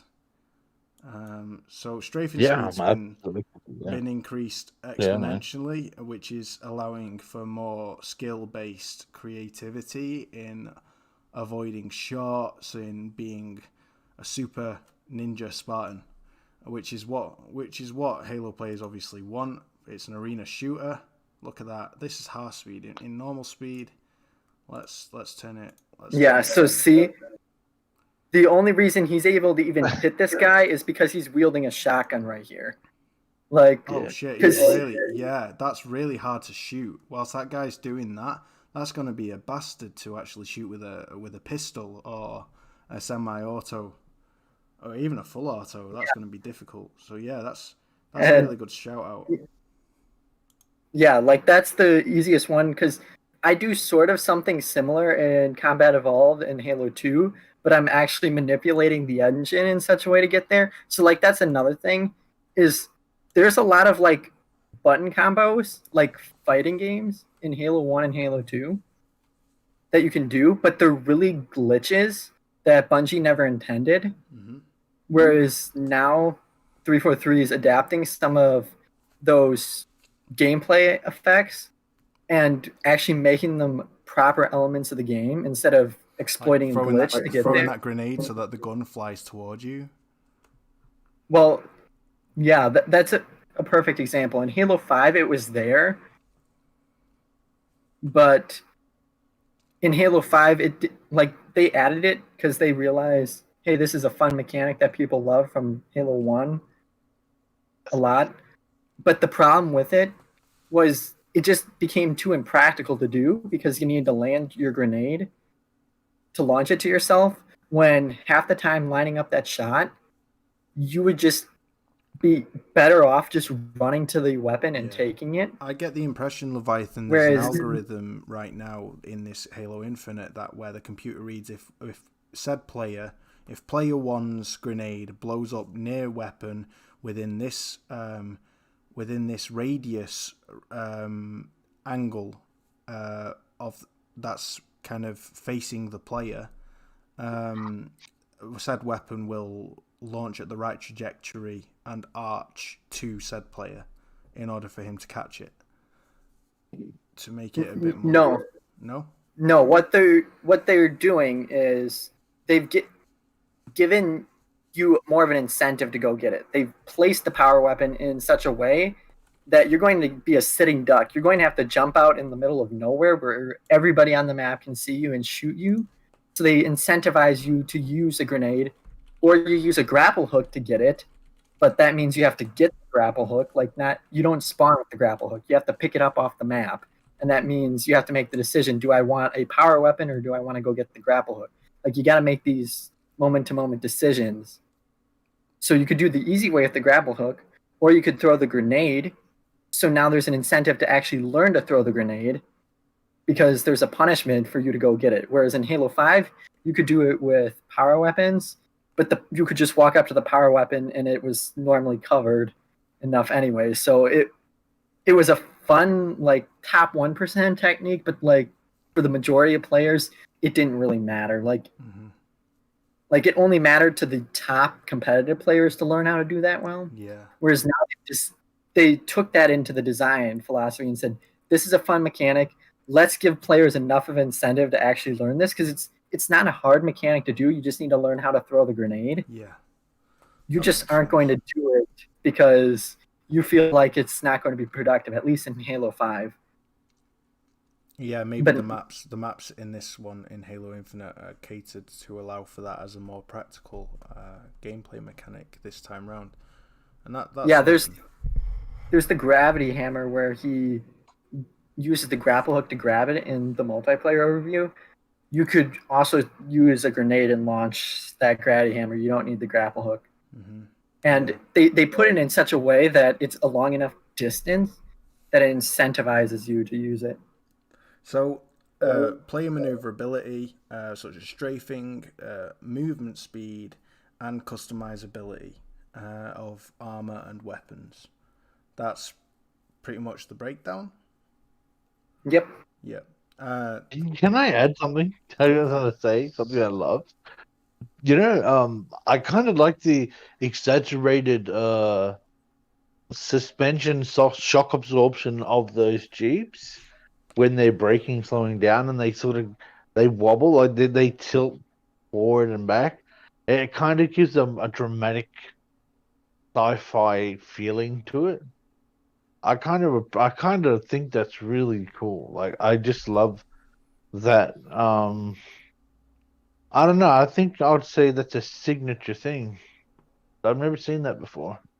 Yeah, they put a lot of effort in the vehicles as well, because it's been a popular criticism. I saw someone that just tried out the Halo franchise about a week ago for the first time, and he said, I love a lot of the gunplay mechanics and some of the level design, but the vehicles are so annoying to deal with because they're super floaty. And that's been a criticism. Yeah. That's been a criticism for a long time. So I'm glad, I noticed that last year as well, that they've redesigned how vehicles work. They're destructible now. where you can break off different parts of it. And they reworked the Scout Warhog, which all it was is it allowed you to put you and then your teammates in it, and then you could drive around, but it didn't like have any turret or explosive weapon on it. So like it was literally just a vehicle to drive around, and it was pretty much pointless. They've reworked it into what they called like the Razorback, something like that, where now you can like rack your weapons and equipment on there. That's really innovative. Like that's kind of something I haven't seen before. Yeah, so like I was impressed with that. Yeah, they realize what the purpose of, so like that's the purpose of having a scout vehicle, is to put your equipment and gear on it with your teammates. It's supposed to incentivize you as a team of like 4 to get together and then go charge a specific point with your gear and equipment that you need. So they realize that that's kind of what they intended for the Scout Warhog, but no players use it like that, and realize, well, now you can bring some of your gear and equipment along with you, so you can use that as a strategy. So they've really paid attention. They've really paid attention to their legacy, so to speak, Halo's legacy, and they're really trying to give fans what they are wanting. And hats off to 343, man. They're hats off to them. Maybe we felt it was a bit out of touch for them to showcase what they did a year and a half ago. Maybe that was, they were forced to showcase it by Microsoft. Maybe they were told you need to showcase Halo and they rushed them. Who knows? Maybe it was Microsoft who were out of touch. But all I've seen this last 2 days is ready. Okay, I'm going to say right now it was Xbox. I'm going to say right now it's Xbox, because I've had discussions with developers of Halo over the years, and I've heard from developers that every single Halo game was incredibly rushed and crunched towards the end of development, and they really needed another year. Perfect example is Halo 4 and Halo 5. Halo 4, so the Halo was starting to die around in terms of popularity, and 343 was a new studio. Halo usually had a 3-year cycle between games, but Xbox made them release 2 years after Halo Reach as a new studio that they just formed. Yeah, so what were they thinking? Halo 4, they didn't here's even the dumber part. If they delayed it a year, it'd have been an Xbox One launch title. So they're like, the timetable of when you're supposed to release these games, 3-year cycle, like it just makes sense that we can make it one launch title, and it's like, no, let's force our developers to put it on Xbox 360. Let's rush them a year. Why? We feel that Halo's starting to die in popularity a bit. That was Xbox's decision making on that. Bad choice. Yeah, and bad way to go about it. They went about the wrong way. Well, yeah. I think with the popularity of how Twitter reactions can change and bully certain companies into doing U-turns and everything, I think it's pretty clear that Phil and Team Xbox need to listen to their developers that push the things and whatnot, because last year's thing must have been humiliating for the team. Like, seriously. I would imagine as much, like the whole fact that they had to literally dance around that summer showcase that Microsoft did. And, the hype from Aaron Greenberg saying, you're going to see the very first amazing gameplay from Halo Infinite, which was going to be the thing that changed, and then literally, what did we get, Craig?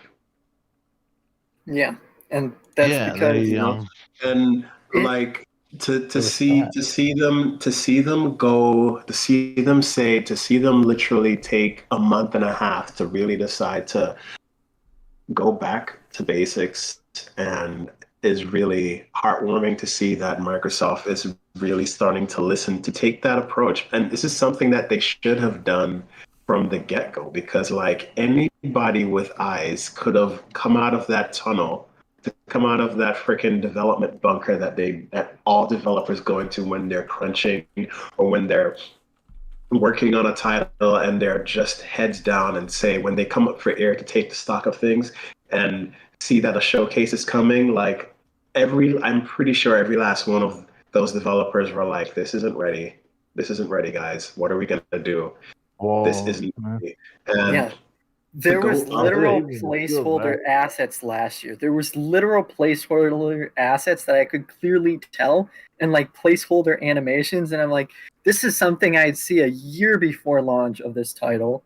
Like, my first reaction to the gameplay demo is, well, maybe this was done before the pandemic and they just didn't have time to record new gameplay. Perhaps, or maybe my thoughts was like, maybe this was the pandemic rearing its ugly head, and the disruption everything had with having to work from home and everything probably stalled it, and they just decided that, you know what, maybe this is the best that we're gonna have, and then we're just gonna put this out and release it at launch. But like, I can't believe Phil didn't see this, looked at this and said, yeah, we're going to show this, and yeah, this is going to release, we're going to push this up for we're going to push swear it he up to signed it. launch, we're going to Delete. put this out for launch, and we're going to have our hype man Aaron Greenberg, God bless that man's heart, to hype this shit up and be like, oh, like no, man, like it is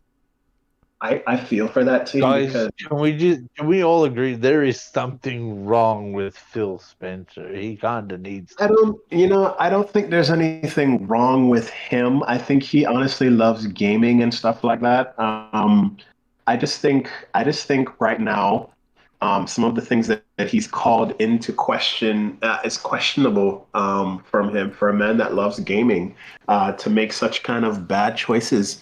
Like, I just don't think he. I don't think he needs to have that much power. Somebody else with a better management system should be in charge, at least, and like have him not necessarily be the executive person, but somebody else. Somebody else should be running the show. But I don't think what I I mean don't by think like there's something wrong with something Phil. wrong, like what I mean by is that he says one thing and then like a few weeks later he then will contradict it with actions, or then he will also contradict what he said with another thing and then re-contradict it I again and think then go on something. what I It's think really the weird. deal with Phil Spencer is he's trying to be a nice guy whilst working for freaking Microsoft and trying to please shareholders, and you can't Exactly. be You can't do. both. You can't be the nice guy. You just appear silly, stupid, and self-defeating and contradictory, and you're an easy target to be mocked for that. So I'm sure Phil is a real nice guy in real life. I'm sure he does love gaming in real life. But I tell you what, I bet beneath the smiles, like when he's off camera, he's sulking and he's angry and he's frustrated with the amount of shit he has to deal with behind the scenes, because Good, but then Microsoft he is does pretty throw a lot of cutthroat about. shade, like Microsoft is it's pretty Sony's cutthroat way of about. doing things. that's Like that's a good he point. does it unnecessarily. Like he'll just come out and completely bash PlayStation's way of doing things hypocritically, while PlayStation does none of that Yeah, towards Xbox. he'll throw shade at Sony, and They're different. Like I said, And they're it different makes me companies. question: is he nice or is he not? I'm not 100% sure. I'm a maybe little bit confused on that one. yeah, me too. I guess it's not It's a important. business decision. It's a business decision. If you paint it as your strategy is better than Sony's, to a shareholder, though, when deciding which is a better company, PlayStation or Xbox, well, Xbox is releasing day and date on both console and PC. That means there's higher users for our games, therefore they'll sell better. Yeah, we're a better company. That's the you can't problem. always be the nice guy They to the refuse competition to and show celebrate the the figures competition. of their users. They just show they're only like showing interactivity, but they're withholding information, and that's not good for them at the moment, man. I think we're kind of diverting from like other things and kind of veering more into the whole narrative and fanboy talk. And I just Actually, hope no, we it's not get fanboy talk. It's just factual observations. Like I'm just analyzing both companies Listen, from all the information and yeah, experience I have for I agree with 20 you. years of I gaming. agree with you, Michael. That that's a Yeah, great and very valid point. because I've At the followed same this time, news since 2005. I've followed both Sony and Microsoft yeah, intensively, every single step and decision that they've made. yeah. At the same time, as right as you are about that. Shout out to Ricardo in the chat and Yeah. Salty, and also OGG had to go. We're so grateful to have you, OGG. If you'll hear this when you can, he had to drop out because we've gone on longer than expected. Was not expecting this conversation to go so well and end up running for 2 hours and 25 minutes, but super grateful to have you here, OGG. Follow OGG on Twitter at OGG1993. He really is a true gamer, a real legend, and an OG. So thank you, matey. You were deeply appreciated for being on this podcast. Thank you. As I was saying, I do agree with you, Michael, what you're saying. Yes. And they haven't shown the important information. But at the same time, we need to remember that Microsoft have literally, Xbox are chopping their right arm off in the short term to achieve great things in the long term. And so if they were to show their current counterintuitive almost status to the public and to shareholders, it could scare them. Yeah, And so I think, yeah, I understand. I you got a know what they're business trying to do that. Yeah. business is business, and you gotta. Like Leviathan said, you can't always be wishy-washy and praise the competition. Sometimes you but gotta. that's why I'm saying, Sometimes you like, gotta. I'm just talking strictly from a business perspective. What would make them more successful? Yeah. Because Well, in order to have a long-term strategy, you have to have a good reputation, and them coming off an atrocious reputation that was built from this generation is a little bit confusing, because you need good reputation to captivate shareholders to stay in for the long run. yeah. They have destroyed that reputation. What I think is good business is delivering the games, and that's what they haven't been doing for the last 10 years. And Yeah, they just need to and do that, and they've they can shown fix. yeah, exactly. When those subscribers come flooding in, getting Xbox Series X's and being I've been Then tempted. things will be I've been better. tempted. That's a step in the freaking right direction. That's why I love what they're doing with Halo Infinite gameplay, Exactly. because that kind of stuff, when people experience that gameplay and they get that goodness of trust back, then that's when the people are going to say, hey, we can trust them again. I hope for that, man. That I want them to make Sony sweat, because I want better games. Yeah. And I see also great point from Buck Rogers. Are they actually selling games at the moment? And you can't really blame Phil for everything. I believe what he's doing is just what he's told to. I agree. And although they're great points, no, I don't think their games are really selling, except on PC. They're selling on PC because who is a huge Steam user that's also sub to Game Pass Ultimate? I highly doubt a lot of them are, because Steam has the greatest sales, and Ultimate seems like a waste of money I imagine. Jez in the chat. Oh, my bro. It's good to see you here, buddy. Thanks for stopping by. We're about to wrap this up because it's gone way over time, and I don't want to exhaust the panel and also the viewers. But guys, I just want to say this is exactly what I wanted episode 2 to be, and I'm so freaking proud and grateful to the panel for taking the time out of their busy schedules to be here tonight. You, Michael, have sacrificed hours and hours and hours of sleep to be here. What flipping, I'm really, really humbled and grateful that you've done that for us, brother. And thank you so much for being here. It's so greatly appreciated the time that you've taken and the sleepless night that you've had It's for an honor this. to be here with amazing people Yeah, 100%. such as you guys. DZ, You guys are incredible. I really enjoy it. Us too, oh, mate, me too. Feelings mutual. DZ, absolutely grateful, my guy, for you being here. You're a busy man, working very hard on your game, on its development, and you've made a beeline for me, and you've shown up yet again to be here, and I'm so grateful that you've done that, mate, because you and the rest of the panel make the show what it is. So you have my deepest thanks, and I'm truly, truly grateful to you. So thank you. And Leviathan. Thanks. Sorry, mate. Carry on. No, I was gonna say thanks for having me again, man. It's a pleasure, and anytime that I'm available to make it, I will definitely try to. Well, I'll tell you what, that's exciting. That's exciting for me. Let me tell you, it's a huge boon for this podcast. So thank you, Leviathan. As always, my brother. You always deliver, and your knowledge, your insight, and the way that you break things down. You kind of slowly dismantle a narrative through just analyzing the facts, and by doing that, you help us to appreciate other things. So as well as you, DZ, and Michael, like it's you. Yeah, I'm gonna stop kissing asses, but you know what I mean, and I'm grateful. So thank you. Yeah, it was a pleasure being on. I love being here with you guys. You're amazing.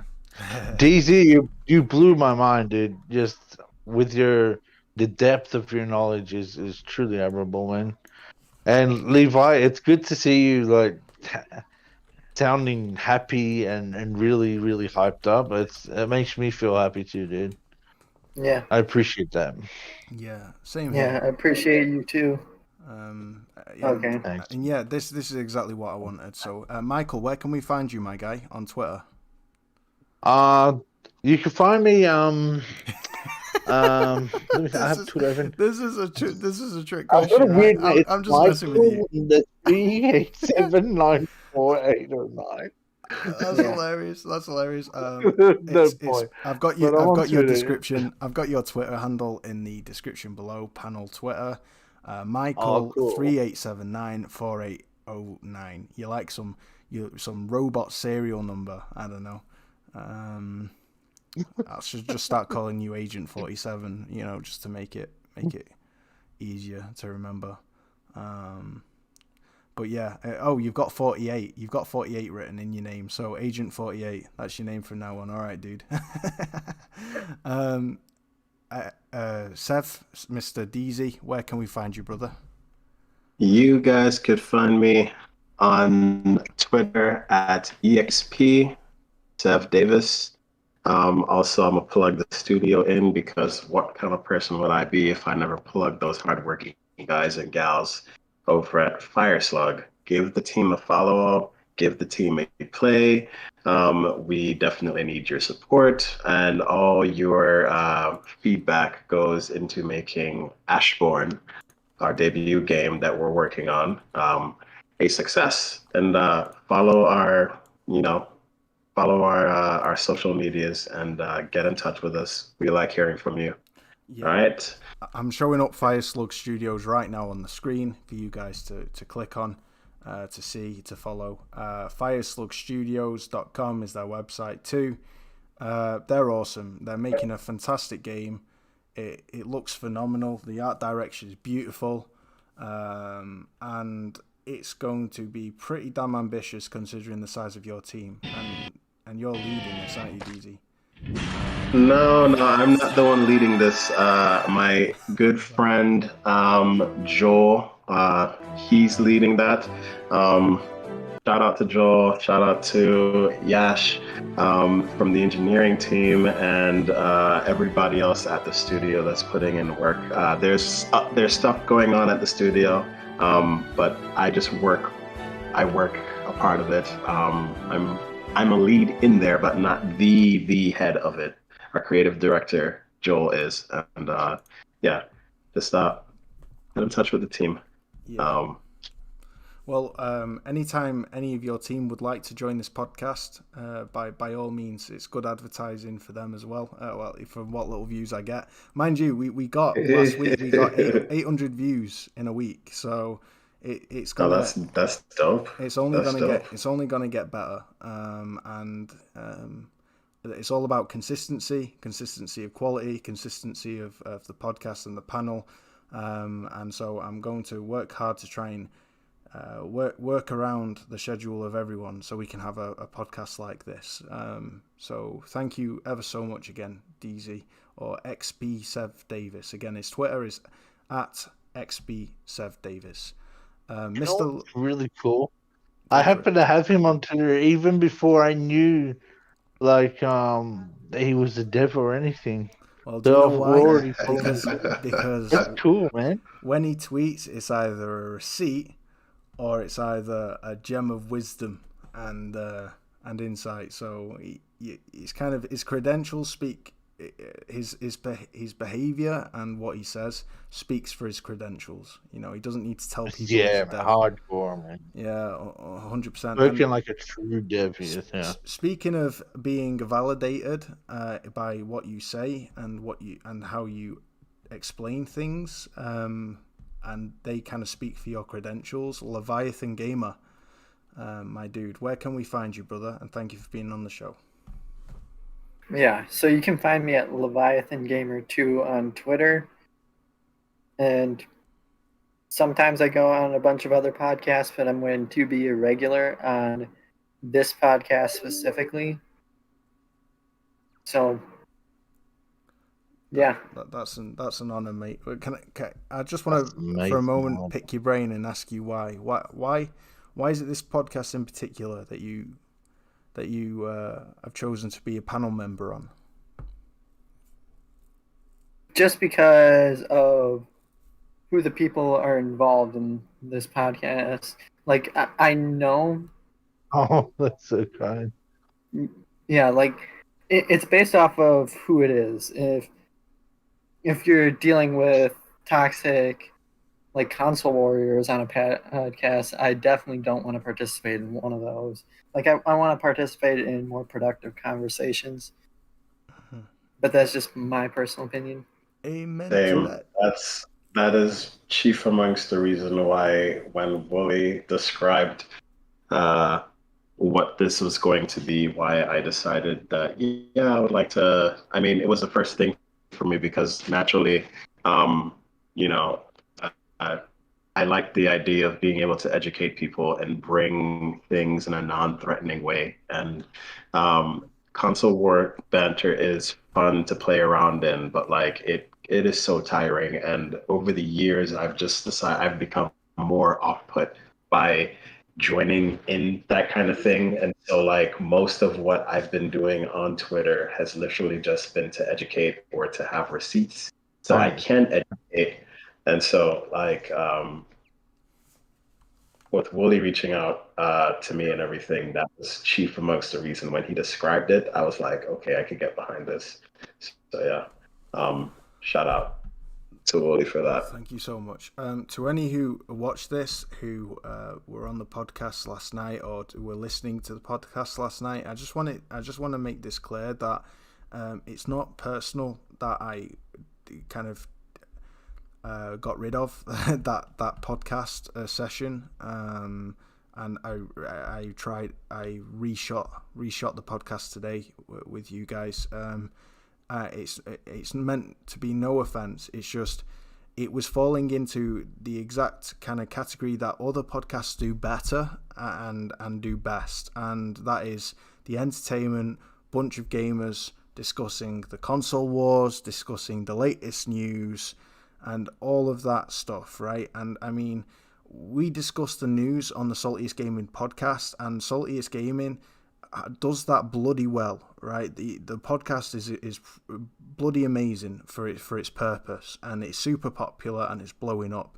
And I could not in any way, shape, or form mirror that because I'm not the receipt guy. I don't have all these receipts in my head stored that I can just spew out at any minute. I need to have things in front of me to bring back to my memory things I've learned and things I remember. So what I wanted to do was to have a podcast where we have developers, software engineers, computer engineers, experienced, educated people who have a deep insight into how these things work, and as well as a few gamers who are just passionate gamers and there's loads of them like OGG, like myself, and others to come on as well, and that way we can have a cohesive and really informative discussion that's also entertaining and not just fall into those tropes that other podcasts do better. So that's why I redid it, dude. and that's why I wanted to do today. And today has gone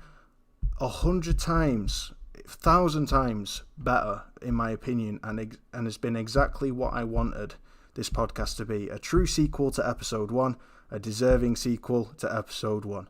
And between episode 1 and 2, it's like it's looking good for this podcast, guys, and I expect it will only get better, and it will explode in the future, going down. It will get more and more popular, and I'm really, really grateful to have you guys on.